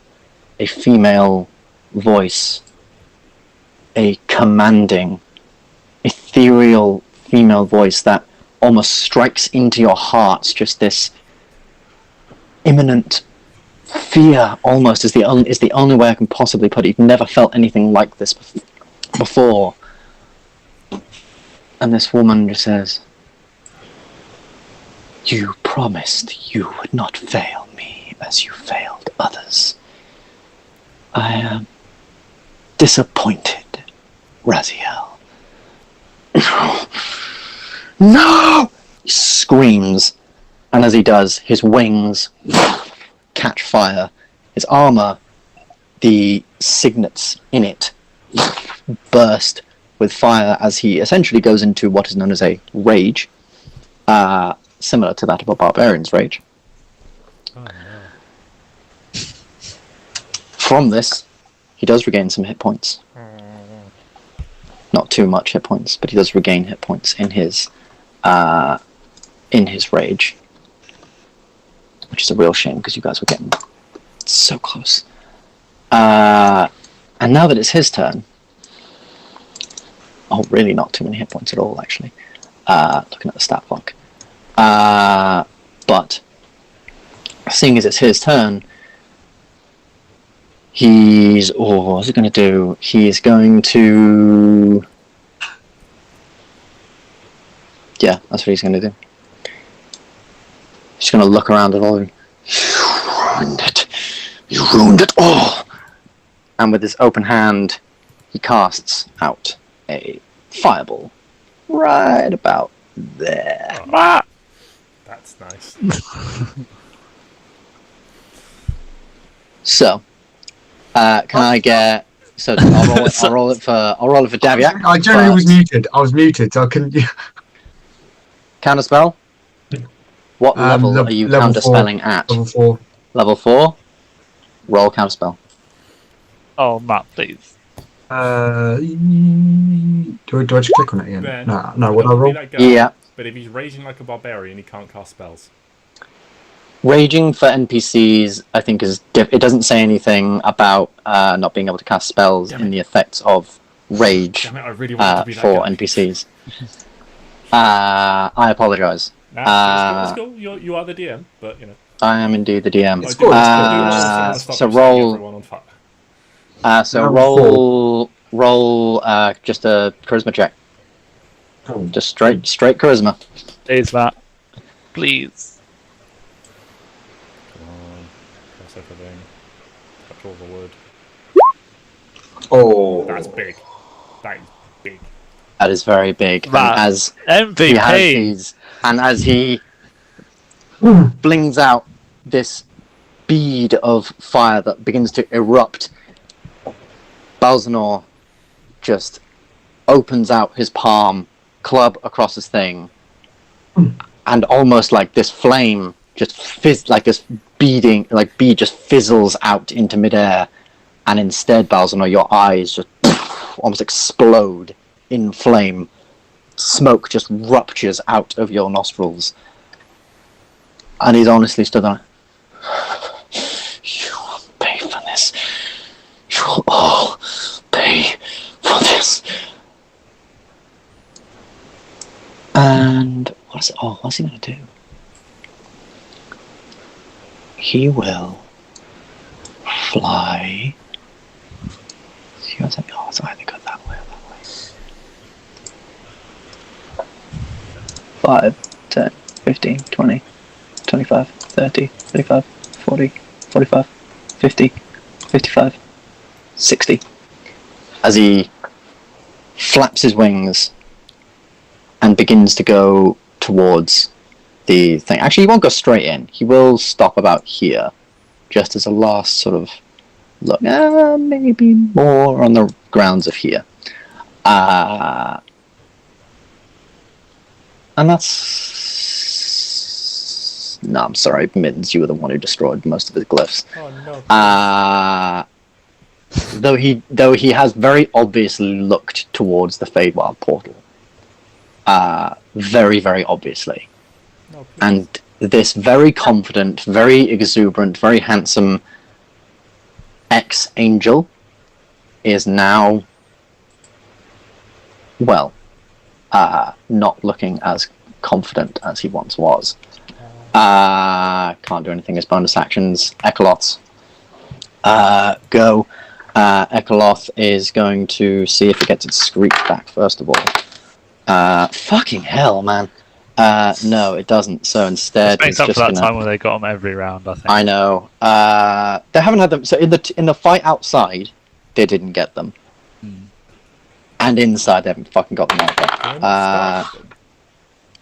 No, I rolled to see if they start with them or not. That's how I've done it for. I've done it for pretty much everything you've fought in this campaign that has a recharge ability.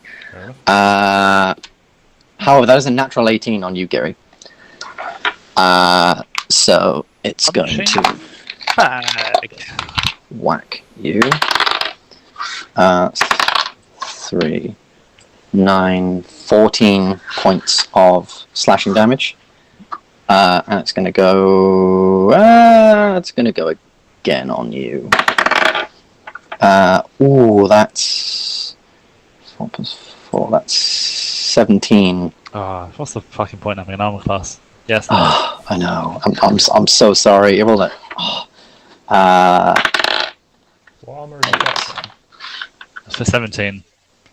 Spent armor. 1. That's 12 points. And that's 12 points of slashing damage. Didn't quite have enough. You know, when we got that payment and we went to the town. Yeah, plates. Didn't quite have enough per plate. I know, very sad. That's that thing's go. Nevado, what would you like to do? Firing me again? Jesus Christ. Yeah. Finish the job. 25. Zombie land rules, double tap.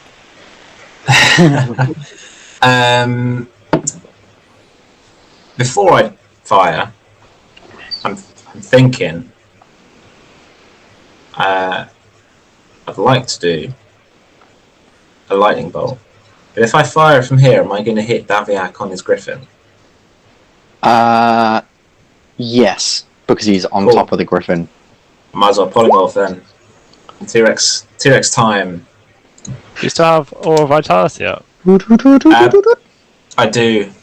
Bollocks. Just fancy a quick... Oh, you don't? Okay, cool, that's fine. No, I do have it up still, but Oh, just fancy a quick little, I don't know, bonus action before you body morph, or just have an action. It's not your turn. I mean, I can bonus action polymorph and then cast. Yeah, No, you can, bonus yeah. action vitality and then do polymorph. No, You can, yeah. Luke, that's a Cool. good idea. I hadn't thought that. that's an excellent idea.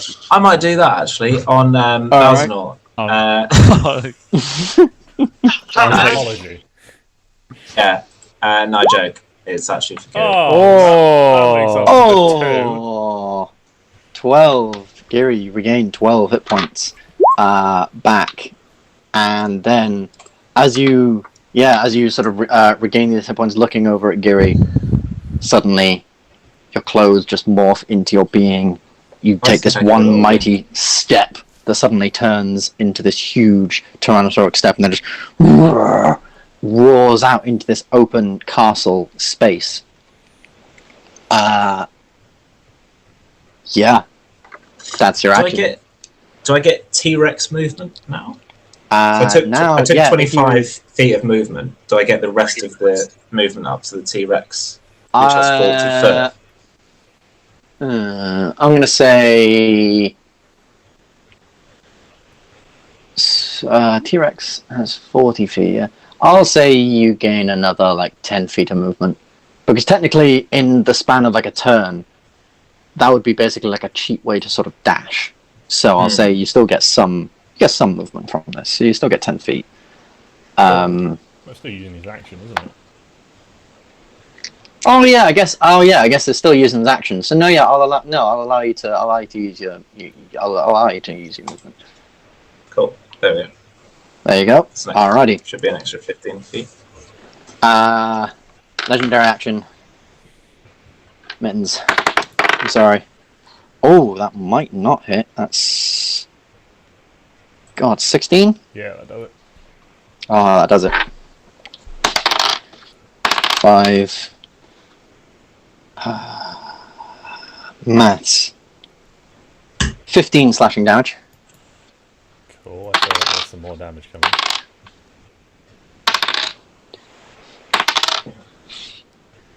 And 16 fire damage. I'm down. Oh, shit. Just looks at you. You ruined everything. Oh, that means he's no longer And on each- fire. And he charges towards you. He like feints one way, and you like, one-handed, holding this like little hand axe, like trying to concentrate on the spell. You manage to dodge out the way of one thing, but he comes in and slams you with the other one. Can you roll a con save for going down, I lose my please? fucking hands. Oh no, that's a You lose your. It's like you lose a body part, and then as they roll a d6, and it's the same fucking hand. the attack actually misses because he swiped a limb that wasn't there. Cool. All right, so that's that done. Giri, your turn. You're now up. You're feeling good. You got an echoloth right in front of you, breathing down your neck. What would you like to do? Fight spirit! Final one. 10 temporary hit points, and this boy is about to eat some steel. What? It's a natural one, I'm afraid. Oh no, no, advantage, you oh no, mug. it's advantage. Yes. How to get your DM on side 101. Roll the damage, and then roll to hit again. So the damage for this thing is 17 plus 3. That's 20. And then it rolled to hit again. Yeah, roll to hit again. For the crit. Yeah. 22. Roll me 4d12. Oh. Oh my lord! That is unbelievable. Jesus Christ. That would have killed it, just that damage. Oh. That is some pent up aggression right there. I'm taking a photo of that. That is insane. Is that on one hit? 66 damage on one hit. Giri, how do you take out this motherfucker? There is nothing clean about this shit. This is just pure rage. Hit after hit after hit. Pummel it. You're all watching me like, is she okay? And then someone was like, I'll just leave her. She'll do her thing. And yeah, it's just a mess. It's just a mess by the end of it. There is nothing left of this thing. It's just this, and it's this brute force as well. So like when you slash it, and it's like every time, it's almost like you'd think he was like a paladin with like the divine smite sort of thing coming off his blade, but no, it's the perfect strike. And with each strike, it's just like another bit's chopped off, and another bit's chopped off, and another bit's chopped off, to the point where like even Orson's just like, Giri, I'm getting wet. Stop! He's already dead. Giri, this is cool and all, but I'm getting wet, Giri. This is. What's that excited? oh We God. found this kink. Absolute slaughter.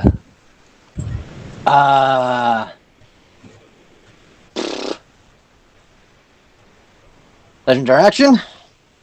I'm not done, boy. Oh no, you're not done. No, God, that was just so much to take. Yes, what are you doing now? What's the plan? 15, 5, 10, 15, 20, 25.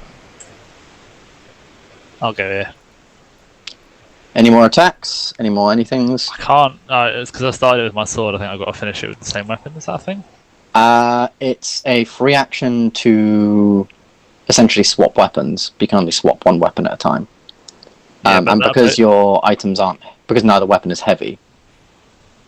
But I didn't think with... If you had... So I got 3 attacks. I didn't think I could do sword, bow and arrow. It's got to be 3 sword strikes, isn't it? I mean, it doesn't matter. I'm not doing that, but... Okay, cool. And I've also run out of javelins. Fair enough. In which case, legendary action. I'm sorry, Mittens. You pissed this guy off. Do it. He might still. Unbelievably. Thank God for advantage. Oh my God. 15? Misses. The cat Jesus has Christ. 9 lives. He rolled a 1 and a 6. Oh, wow. As he slashes down on you, it's like you've like fallen to your knees with this thing, and you're like barely conscious. And it's this final thing of like this almost like heroic thing of as he just slashes down again, just with this pent up energy, the roar he makes just echoing out into the hall. It's sort of like you just like are barely holding up your hand axe, just smacks it down, and now you're like prone, effectively. On his next turn, he will. On his next, whoever's next, he will be fucking bashing you though. Orson. Come on, bro. Down, you still can't kill me. 5, 10, 15, 20, 30. Oh no! Is the portal like diminishing slowly, or? Nope. Portal is still completely up. It's just the Tarask is now just asleep. Nothing's happening through it. So Orson's gonna go there, and he's gonna say, "Giri, you okay?" And I'll go, "Yeah, I'm fine, whatever." And it's like, I don't think Mandu's doing very well. And Mr. Stone's a fucking T-Rex. I should have no idea what a T-Rex is. Mr. Stone's a lizard. Is Mr. Stone ill? He looks a bit off. That's fine. He does that. That's his party trick. I'm surprised to give him the song to whip it out. Anything else for Awesome? I'll imagine just go. Giri, what do I do? All right, go get Catmandu. Go, oh, okay. So he'll go 5. That's his final movement. He's off round to you, JJ. Presuming you're alive when he gets there. So it's his turn. Legendary action on Nevado's go to throw. Oh, what was his legendary action on? So his legendary action on Nevado's go, and he did something. Action, I think. Yeah, he's taken 1 legendary action so far, so he's going to take the second one. I mean, yeah, that hits. Let's see if it's on crit. I mean, it is a crit. Hits you. You fail 2 death saves. Oh. Yeah, it's an auto crit because I'm down. So. Next swipe just slashes across your chest while you're down. You wanted. I was going. Everything I ever wanted. I'd show them all. I'd be showing them all. Raises his weapon up. For the final time. Balzanor. This guy's on fire, like burning. I'm going to. Rage, right? Yeah. Yes. You don't take any damage. I'm going to around, but fly in the air. Look like I'm slightly possessed for absolutely no reason, but other than to look cool. Yeah. And then cast Immolation. Oh. Or Immolation. Flames breathe one creature you can see within range. Dex saving throw. 7d6 fire damage on a failed save. Failed save target also burns for the duration of the burning target. Sheds bright light. 30-foot radius. The individual's turn target repeats the saving throw, taking 3d6 fire damage on a failed save. Alright, so you have to make a dex save. Right now. Okay. Does this guy lose all his legendary resistances? I think he's got 1 or 2 left. He has 1 left, Oh no. which he's going to use on this spell. Oh no. Just reminding Ben, JJ. I'm sorry. He was going to do it anyway. I should. You got to beat someone at full power. I will tell you that. I'm really hoping. Suddenly occurred to me. I was like, "Oh, sweet, this has got it." And I was like, "Oh no." What was? I know one was definitely on a sunbeam. What was the second one I on? think both. I think it was 2 sunbeams. Oh, okay, that's a useful sunbeam. Yeah. Yeah, that shit's crazy. Anything else on your turn, Balzanor? I'm burning the shit out of him with this, so this is all I'm going to do. I'm flown. Any bonus actions? Anything? Wait, what did he do? Did he? He's got a sword raised. He still has 1 legendary action left to attack Mittens, which will be his final. So he used the legendary resistance to pass that, didn't he? Yeah. Yeah. Does he not still take half damage? No, he still takes half damage, though, doesn't he? Oh, he does. Yeah. So yeah, I was expecting to roll. So roll. I was okay. Yeah. Okay. Oh, yeah. Sorry. Yeah. For a minute, I read that as a soccer save spell, but halved. He's just 76 halved. Yeah. 7 is 1 and 2 because I've come able to do it separately. Fair enough. So that is. Those are d8s. Roll d6s. Oh shit! Sorry. Damn it! Damn it! General accent. Sorry. That's better. It's close. It's close. It's the same. That's 11. So that's 11 for him. And also then the 3d6 for the fire damage.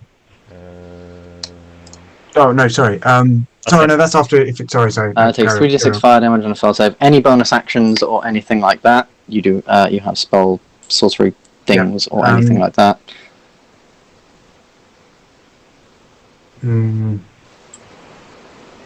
Sorry, I know this is a really dumb thing to say, but cantrips are you can't use those as bonus actions, can you? Casting time is. The casting time is an action.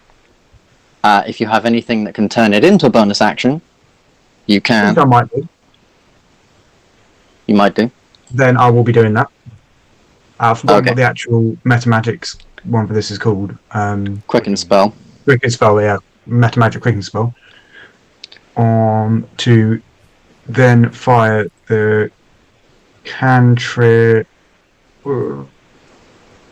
firebolt, I think. Go for it. Hold a hit. Oh, what is my actual damage? What do I have to roll for this? Because we're level. What level are we now? 12. It should update for you automatically Okay, on so Roll20. I just hit. Okay. 24 definitely hits. Roll the damage. 17 fire damage. Let's top this up. So that's Well, that's good. 20. Total of 28 off those 2 spells then. Yeah. He's still up. Oh, Fuck's sake.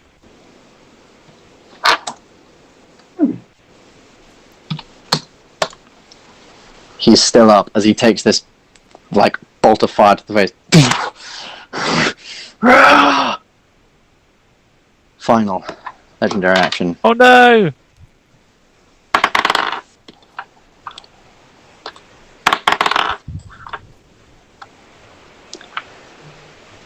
15 again.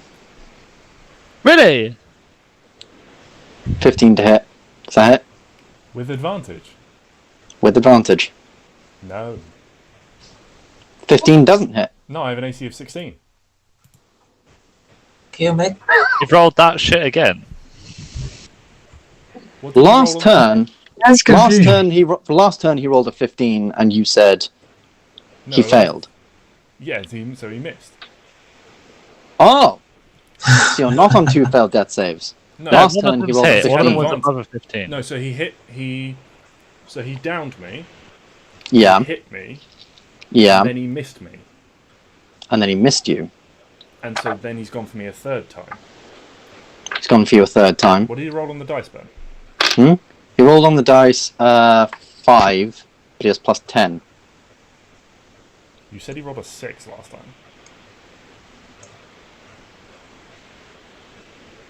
Well, in that case, you have a failed death save, and this time you don't. But you've already got a failed death save. So you've got 2 failed death saves. No, you should have 4 then if he's failed Maybe 2 he of would have them. killed me last turn. Yeah.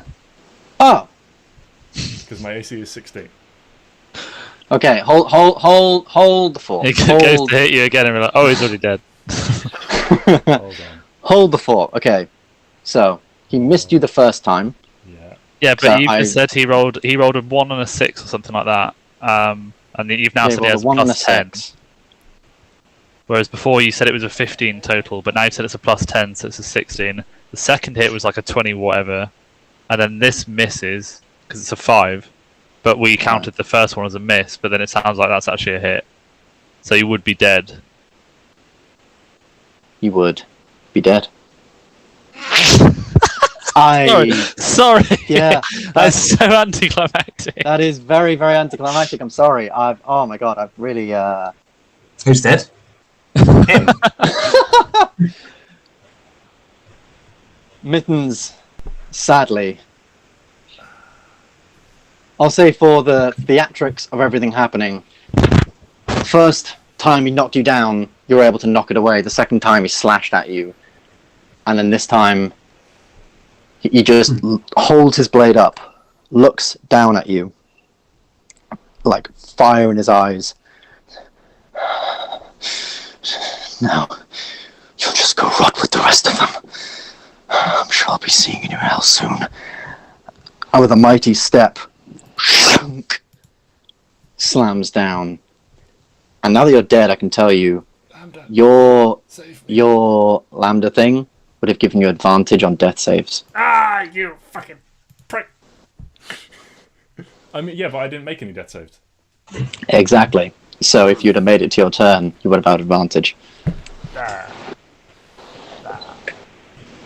And with the mighty What, roar are you of like flame, rubbing it in there, Ben? Like, oh, you had this thing. It didn't fucking matter, but you had Stick this little- thing. a little bit. campaign. He's got it. He's got it. I promise you, I wasn't going for you, No, but no, you I have to I understand. no- With your I have animated, no complaints.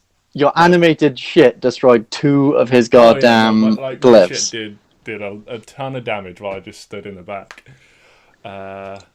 And then I tried to set him on fire. Oh, I was like, oh, if I set him on fire, I can do that every turn and deal the damage. And I was like, either that or Thunderwave. And if I just Thunderwaved him, he wouldn't have been fucking resistant. Yeah. he wouldn't have been. I suppose it doesn't help that I keep chucking fire stuff at him and it's fine for me. Yeah, Yeah. I Confusing. just keep forgetting. Yeah. Balzanor's fire burns at the heat of the sun. Davyak, screaming now, will take his turn to go 5, 10, 15, 25, 30, 35, 40, 45, 50, and take a couple of swings at him and misses. Why am I rolling here? No. Fuck you. He's missed one. Oh, he's missed the second one. That's sad. He is a little bit overcome as he swings just wildly and he pulls out the blade from your body. Managed to block these two fiendish strikes. The Griffin also gets 2 attacks. That's a net 1. And that's 15. Sadly not. Mittens, you're dead. I'm very, very sorry. That was very anticlimactic for you. I apologise for the I think the you anticlimax saved it there. quite nicely with the way he did it. And this guy, God, what's he gonna do? Killed one of you. He really doesn't have anything left. He really does not have a lot left in the tank. He's gonna. Actually, what's the range on that? So 5, 10, 15. 5, 10, 15. He has one more fireball. That's it. You watch as, he just pulls this thing into his hands, releases it into the middle of here. So if he casts it there, so 5, 10, 15, Nevado, you need to do... Counterspell? What level? That's fucking Well, I think I've got one left. This is my last one. It's level 4. Level 4. Roll for counterspell. Charisma check. Matt, please. Please, Matt. Please. Sorry, one sec. Matt, even if you don't get this, you've been a god this combat. But if you do, Oh my fucking god! So good. And as he flings it off again, it almost like hits its mark. But then you just stand there, and you just watch as this thing just fizzles then into the ground, into nothing. I cannot wait. Again, Sorry, go on. Balzanor just looks up at Raziel. Raziel looks over at him, holds his blade in his hands. I will go down a warrior then. And he prepares to fight on. Nevada. You were going to say... Yeah, I was going to say, I JJ. cannot wait for us to be in another fight and Balzanor do fuck all with his counterspells. And canonically, I want to think it's because they're not against fire spells in that other combat. No, generally, I've been waiting so long for Ben to have a character that uses spells. Because there's so many of these, just like, well, Yeah. And it just works so canonically well, because every single one of these, bar one, has been something with fire. So it's just like you're just consuming the fire. you've taken it as a personal insult that other people use fire magic. Yeah. Nevado, you're a motherfucking T-Rex. Bite his head off, please. I'm gonna roll with a bite attack, plus 10. Yeah, that hits. That'll That'll hit him. plus 10. 4d12 plus 7 on the damage. Oh my god, 40, 12. Roll like Sam did, please. What, individually? No, just 12, 12, 12, 10. Oh, I see. I guess this is halved, but No. it doesn't matter. Oh, How about 32 instead? It is halved. 16. 16. Oh, what's his health at?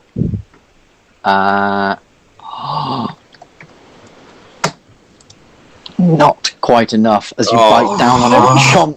Chomp, just at his shoulder. He wails and screams out in pain. You get half a wing in there as well. You just hear this crunch as you pull a load of feathers free from his wing. But he is still sort of like stood, staggering. I will go down a warrior. That is what will be said of Raziel. lifting just barely now the blood blade over his shoulder. The blood of the thing of the blood blade now, like, you know, as its natural form, it was this ooze, and you can just see it almost dripping over his armor and things like that as he is getting weaker. His attunement to this thing is getting weaker. It's almost like turning back to this viscous, strange liquid. Giri.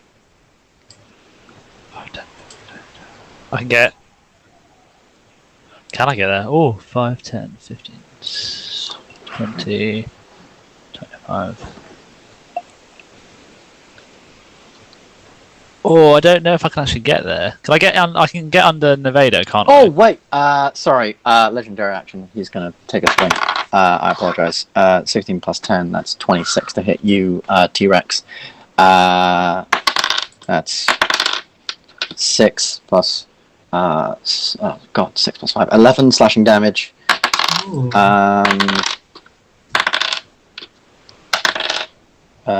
Fuck, I forgot what the first one was. I think it was a 2. So that makes that 14 fire damage as well. Can you roll a con save for the T-Rex? 20. Oh. You're good. Now, Giri. Apologies. Yeah, can I? So I can go up these stairs, can't I? And I can be in the same square as these guys. I just can't. Yeah. I can be under the T-Rex. You can't end your turn there. Yeah. 10, 15, 20, 25. Can I go? Is Daviak in the air? Daviak is not in the air. No, he's just on his griffin on the ground. You can go in the space of Mittens' dead body. Yeah. Technically, he now counts as an object. What's happening with the heights here? Is it not? He's on the ground. Everyone's on the ground. Yeah, but like, so where the stairs are, do you see? Oh, right. So where the stairs are. So the stairs. So like this is like 5 feet. So it'll just cost an extra 5 feet of movement to get up, like climb up that. Or you can just go there, and then there, essentially. So I can get here, is what you're saying? I can hit him from here on Mittens' square. Yes, you theoretically can. Yeah. Okay. Alright, I'm gonna bonus action my mask, so I'm gonna go invisible, have advantage on this attack. But Yeah. just before I do, he said some shit to me about blind people when we were flying up there. Yeah. So I'll say some shit back to him about can't hit what you can't see, bitch, and then I'll turn invisible. And I'll have advantage on 3 hits. Please let one of these motherfuckers hit. 29? 29 hits. Yeah. 11 damage. How do you want to do this? Oh! I've got invisible. He's knackered, trying to find me. And then I'll just come round from the side, and this blade just goes in through his neck.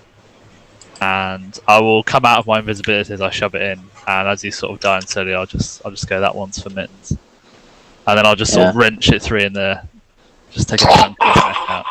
Yeah. Wrench it free. And as you sort of like... So you've got it like through his neck, he's a bit taller than you.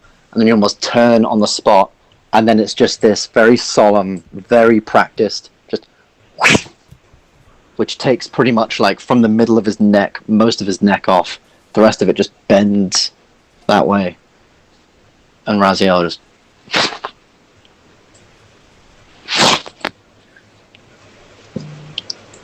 drops. Gone. Raziel, the 10th Lord of the Nine, exiled of Celestia, is dead.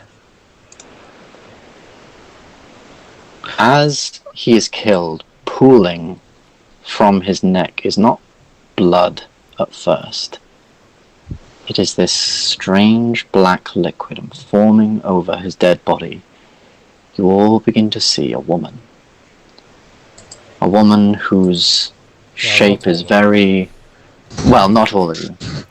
For whoever is left, it is a woman whose shape is very curvaceous and beautiful, though you cannot see her face. She is masked in this dark silhouette. However, at her neck, there are beads of light, as if she's wearing some kind of necklace. On red, blue, white, green, and black. It turns to all of you. There's a human woman, by the looks of it. She looks around. It seems I have more problems on the material plane.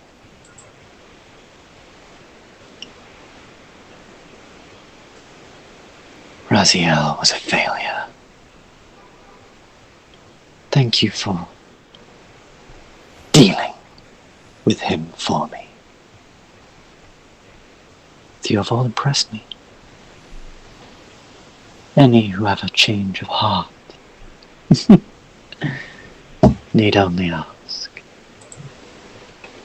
And as this smoke form of a woman pulls back down into the body, there is a flash. And in this flash you will see images of something around you. You are now no longer in the castle. You're somewhere else entirely. You're in a vast red desert. Collapsed architecture all around you, as if a city has been destroyed thousands of years ago and almost buried by the deep red sand. In the distance, there are mountains, and thunderstorms of red clouds. You're almost pulled closer, hundreds and hundreds of meters, miles, over the mountains. And as you look, there stands a city. This city is, like the other one, buried in the sand. A city from a time long gone. A desolate place. Nothing to be seen or nothing to be heard. But in the distance, you just hear this roar. A roar of 5 voices, causing thunder cracks in the sky and great thunderstorms and swirls of clouds over a point in the distance, deeper into these mountains. You want to be pulled there. You feel a need to go there. You see sparks of lightning shoot out from the mountain. You see bursts of flame.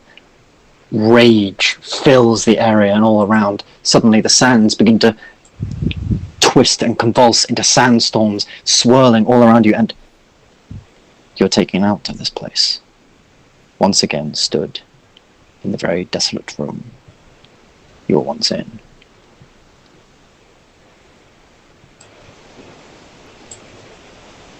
What would you like to do? Oh, shout at Daviak and Nevado to do something quickly. The Mittens? What can I do?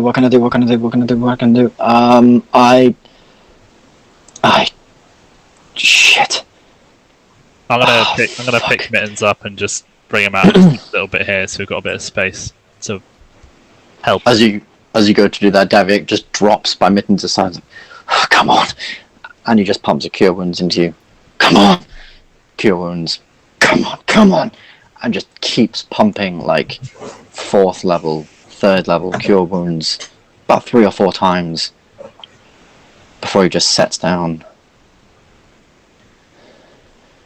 Anyone? Nevado?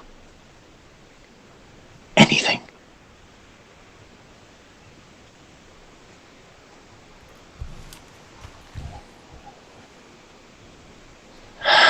You don't have anything, Nevado? Shaking the T-Rex head. What? Nothing. You don't have nothing that that can can bring bring it him back. back? Not right now. What He's about dead. today, tomorrow, a week from now? Anything, at any time. Come on. We need... I might be able to do something if we can get him out of here. Then we get him out of here. I'll carry him. He's really low. At this point, by the way, I'm polymorphed, so I'm talking. I'm not just roaring.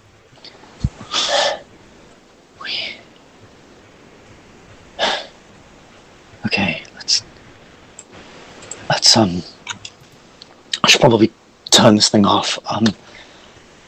I'll have a look around, see if there's anything, and anything at all.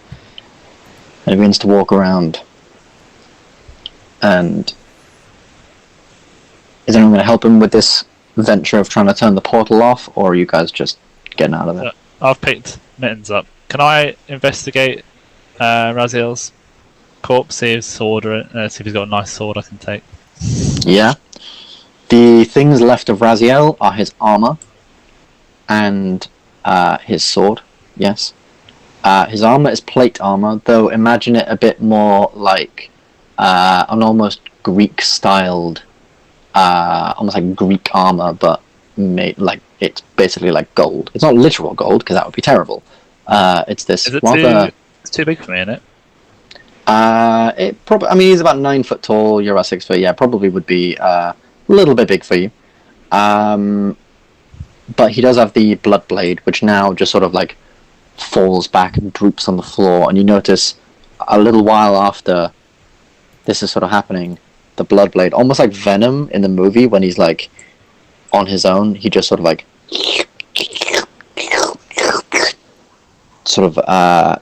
scuttles along the floor into the small amounts of vegetation over here.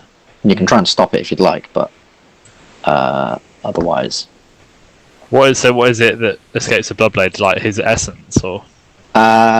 Yes. So the bloodblade is the essence of the creature that wielded it. Yeah. No, not the creature that wielded it. The creature that the bloodblade was made of. Oh, okay. Remember, the bloodblade is created from the blood of an ancient creature who killed so much its blood turned into a weapon. Balzanor, do you feel like burning something? I love fire. I don't have any spells left. You got a cantrip, haven't you? I've got a cantrip, yeah. I mean, sorry, I've got weaker cantrips, yes. Yeah, I would. Could you burn this essence, please? Certainly, sir. Yeah. Not that I need to roll, but I felt like doing that. Yeah, you rolled a hit. It definitely hits it, just like, and it sort of scuttles back, and almost like double time now, moves off into the vegetation and scuttles. You can maybe see it crawl up the wall and then into a crack that sort of like appeared through this fight along the wall. It just sort of like goops itself in there, not to be seen. Does he have any other weapons, or was it the bloodblade he was using? It was the bloodblade, and then there was the 2 blades around the room. They were both magical. They were just +1 blades, +1 great swords that he had. One of them was a more standard, like crossguard, large blade, but one of them was a bit more. Almost like falchion.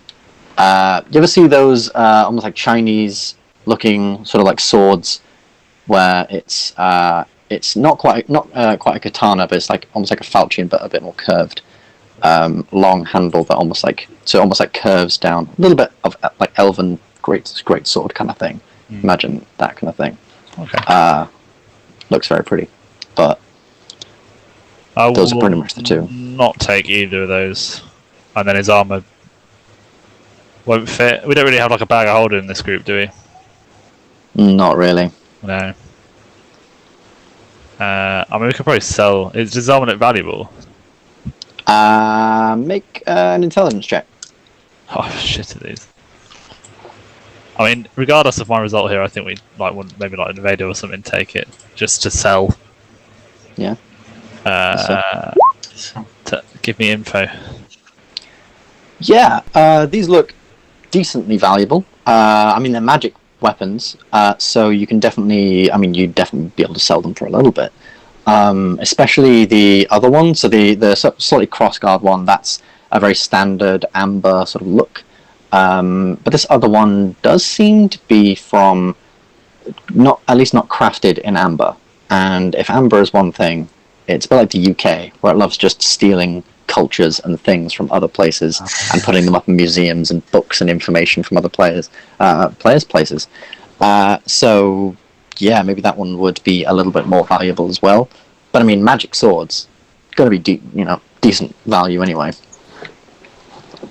Nevado, can you take the armor and the swords? Is that alright? We'll sell that for the party. Yep. I'll take that. But I'm carrying a lion. Yeah. I'm gonna start walking out then. We'll discuss it later. Alright. Yeah. I'm gonna start walking Kathmandu out then. Yeah. How would you get down? There are stairs to get down, walking through the mountain, essentially, or there's the chain that you can try and climb down, or Daviak still have his griffin. Nevado, if there's something you can do from how long before you can't do it? Do we need to hurry, or...? Give me a second. I think I have around 10 days to be able to bring him back. That's no rush. But out of character, this needs to be a conversation with Ben. Alright. What do you mean? Well, I can get access to Revivify, but only from Tasha's Cauldron, not from the player's handbook. That's fine. So it's whether or not you let me get Revivify. If it's an official thing, but you haven't prepared it today. I haven't, and it's within the last minute, isn't it? Yeah. With Revivify, I can get Clone. Wait, well, not Clone, is it? It's Reincarnate as well. I can get access to that, and that's 10 days, but then Mittens wouldn't be a lion anymore. He might not be a lion anymore. We'd have to find a body. Because I think the table for Reincarnate doesn't have Leonin on it. Yeah. Yeah. Fair enough. Before, because Reincarnate's, I would definitely be tempted to add in a couple of like random things if you did Reincarnate. Fucking turtle. I'm a fucking turtle. Anyway, so yeah, you walk down. It's a very solemn walk. Eventually, Daviak catches up to you.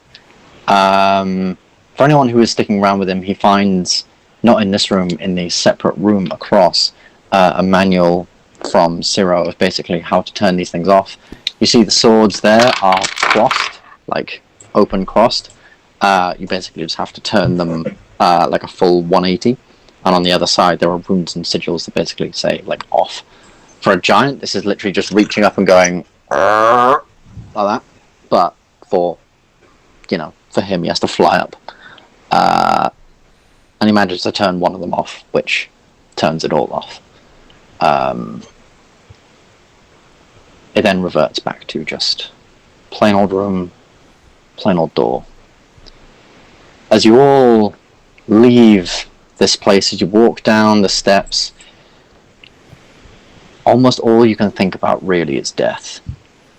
About the death of your friend, the death of Ciro as you begin to step down, and the cloud giants themselves. You're left with an almost like empty feeling as you walk down this area. And as much as you do congratulate yourselves, you've done a very, very good job. You stopped Raziel from summoning the Tarrasque. You even stopped the Tarrasque from awakening. But it is a very, very solemn and very, very silent walk down. Daviak sort of hanging back a little bit, feeling a little bit solemn, a little bit quiet on the way down. You make it back out into the cold. And Daviak says, "We should make a run for Northgard. Well, maybe somewhere safe for now to stay the night. I don't know about you guys, but I could definitely use a bit of a rest. And then we'll see what we can do about Mittens. Head back to Northgard. I need to tell my brother and his friends what happened here. Hopefully this hasn't messed anything up or caused anything. Well done today, everyone. Despite everything, I consider your debts to Ambyr repaid and then some. Not that you had debts to Ambyr anyway, but thank you. Thank you all. I'll place a hand on Mittens' mane. And thank you, friend. See what we can do about you. The day passes with you guys walking down through the wilderness. Was there anything else anyone wanted to do in the north?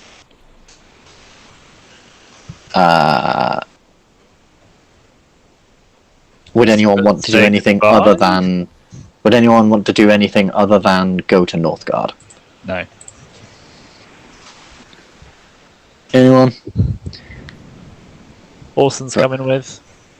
Orson's coming with. Yeah, he's a bit excited. I mean, he's sad for Kathmandu.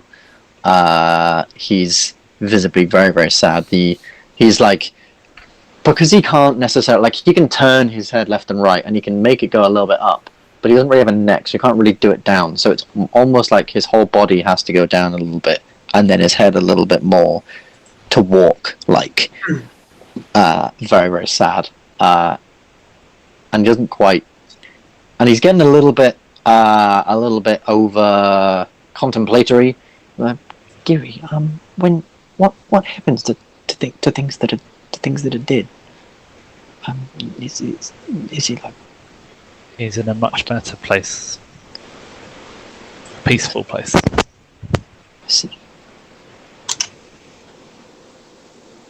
You eventually make your way to a small cave as you head back south. It is a rather small cave. Orson has to sort of sit outside and Daviak is forced to ungriffin. However, it is warm enough with Orson watching over the night. You may all take the benefits of a long rest, if you would like. As most of this, especially, getting there, going up, fighting, walking all the way back down, it's actually not very long at all by the time you've just walked down the mountain. It's only maybe an hour after you think that sunset appears. And so you can take a long rest. Mittens. You have died. You are very suddenly aware that you are dead. That happened. And you find yourself floating almost without body, and yes, finally feeling a semblance of peace. Less peaceful than people really make it out to be. You're almost peaceful because there is nothing you can really do right now. Thankfully, as you are left in this open space, you feel something drawing you towards a warmer sensation, but not warm in like fiery warm, but comfort. You are taken to Celestia. Through all your misdeeds, all your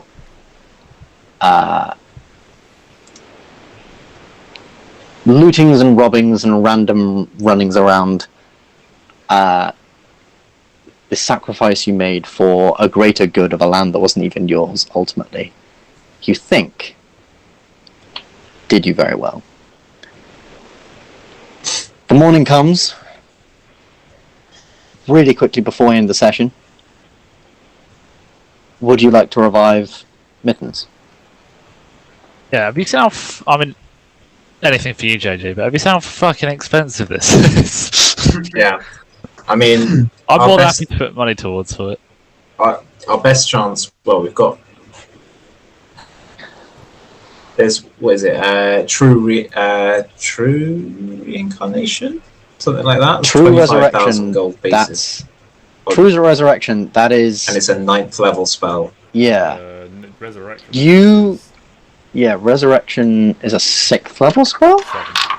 7th. And costs 1,000 gold. Same cost as Reincarnate. But hold on. that gives us a 10-day limit of finding someone that can cast No, Resurrection that and the money. has like a almost no limit. No, True Dead Resurrection creature has that has been 200. Resurrection Dead creature that has been dead for no more than a century that didn't die of old age and that isn't There you undead. Resurrection for you. What's 10 days then? What's the one that's 10 days? Yeah. What do you have access to, Luke? Raise Dead and Resurrect and Reincarnate probably. Yeah, hold on. So Like, yeah, yeah. you've got those. Oh, So no, not Raise Dead. Reincarnate. Yeah, I'm going Reincarnate. higher. Reincarnate is a 5th level spell. Yeah, which I can do. Reincarnate is a 5th level spell. Sure about that. Yep, Yes. I'm looking at it right now. So it costs 1,000 GP, and you basically come back just as a new race. I think we should do that. Oh, Reincarnate is a 5th level spell. I It is mean, indeed. I can do that. It is also a 5th level spell then. Raise Dead is also a 5th level spell, yes, but druids don't get it. Do they not? I don't get access to it. Ooh, I thought you did. Never mind. Reincarnate is a lot more druidy than Raised Dead, I think. Yeah. Yeah. So you're casting Bards, clerics, Reincarnate? and paladins can raise it. Yeah. I mean, I'm happy to reincarnate him, I think. That's... Rare oils, unguents worth 1,000 GP, which the spell consumes. That is... Yeah, you ain't got Yes, the problem. that... Yeah, you definitely ain't got that. I have tradable items to get that stuff. I have a thing that's worth 1,000 gold pieces, which means I can't use scrying anymore. But then we get our party member back. I have 1,000 gold pieces. Boom. You have 1,000 gold pieces. So I could just buy the stuff. Yeah. It's just about where we can actually buy all that So shit. we'd need to find a big town, or I don't know, maybe a bunch of mountain druids up here somewhere that have got stores. Yeah, thinking about... I mean, what you guys know for certain is that, I mean, maybe you could scrounge up enough of this stuff in Northgard. It'd be a difficult search, given that only a couple of weeks ago orcs ramped through the place and tore everything apart. Their shrines to their gods might have some of this sort of stuff, maybe. Potentially. What is an unguent? What is an unguent? It's like an onion, but it's Is a soothing preparation spread on wounds, burns, rashes, abrasions, or other topical injuries. Similar to an ointment, though typically is oilier and less viscous. Cool. So we're just lubing him up, really, in 1,000 gold's worth of oil. Really? Look for the soul to slide right back in. sounds just like a bard's cup of tea. However, you know that White Parish, being the kind of place it is, would definitely have some of this stuff. It's just making it to White Parish in 10 days. That's not necessarily difficult. You did it going up, I believe. I mean, all of this so far has been about 10 days. I mean, real talk, That's Ben. not- Like, people in your world, like, can we just go to a city and ask someone to resurrect? No. Certain places, yeah, it'd cost a lot more, Yeah. and people in Amber generally top out at around level 14, so it'd be difficult. But in a place like White Parish, the Elven capital, Yeah.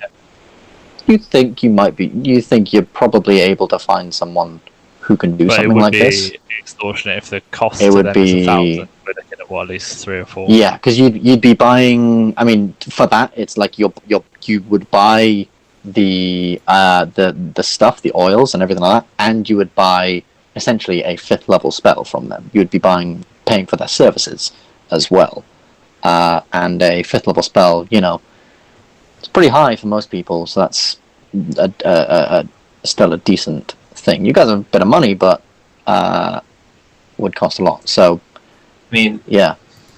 I could potentially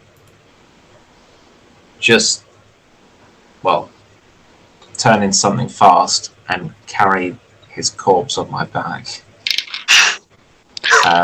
all the way and leave you guys behind to catch up and meet me there.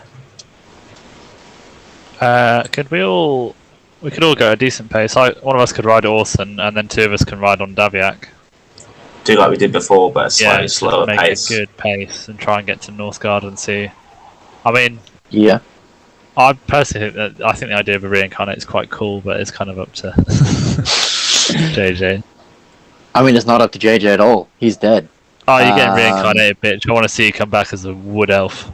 So, Or a gnome. A rock gnome. Yeah. Can you imagine Mittens being like going from this? I'm going to edit it slightly so that we can incorporate some more wilder races from where you guys have, where you guys are from. Yeah.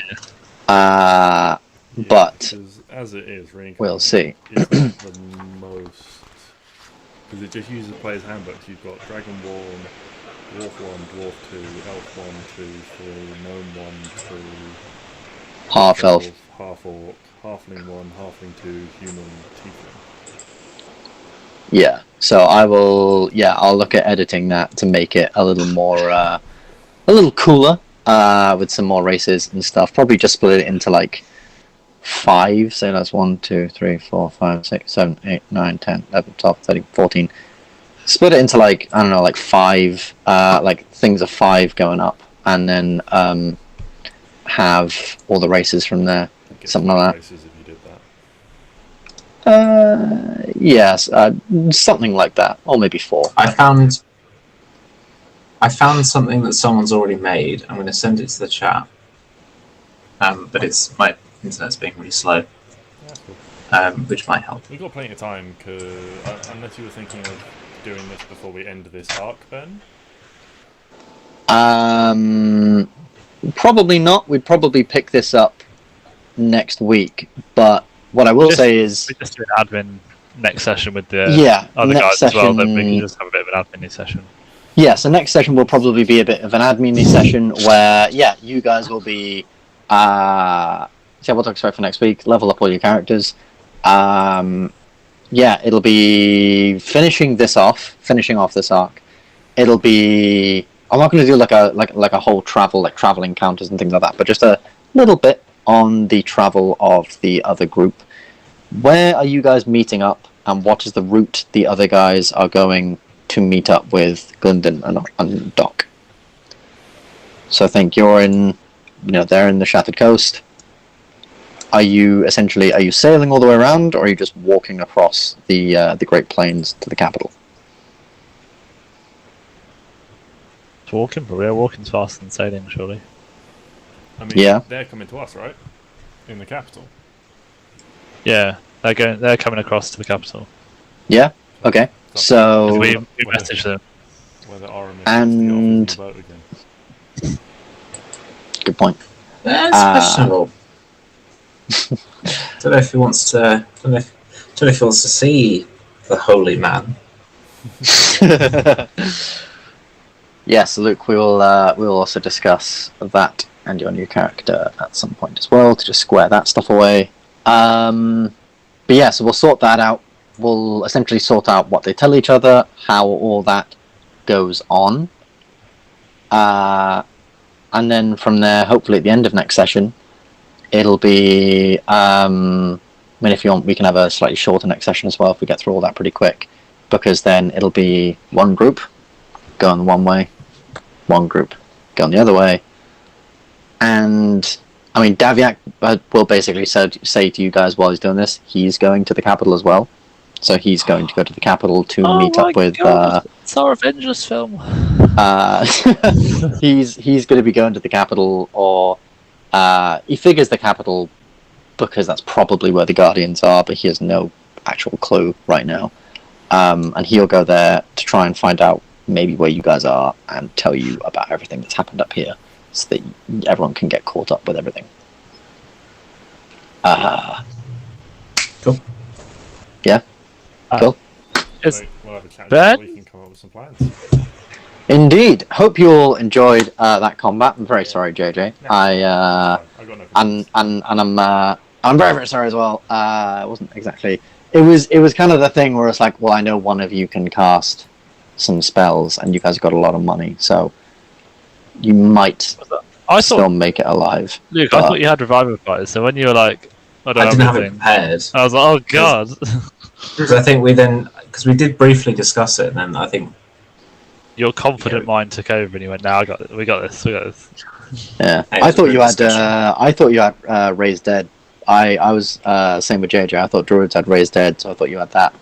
And with the big fancy rock I gave to Mittens, I thought that would have been it. You would have just been back up. So it's part of the reason why I didn't go all in with the death. But there we go. Hope you all enjoyed. Right. First character death. A bugbear. first character death, guys. One down. We did it. I'm still winning 2-1 in character death. You are, yeah, you are. And I promise it wasn't challenge intended. It wasn't an intended targeted thing. But it will be. That's all. But it will be if Gotta be Styx doesn't careful, come back. JJ, because Doc days are numbered, I think. Depends if Styx can come back in the next couple of sessions. And Hugo, the baby dragon. Actually, more so Hugo, the baby dragon. Because if you kill a baby dragon, fucking hell. He's not dead. He's just missing. Exactly. Anyway, thank you all very much. Cheers, Ben. See you guys Cheers, on Ben. Thursday for some games or whatever.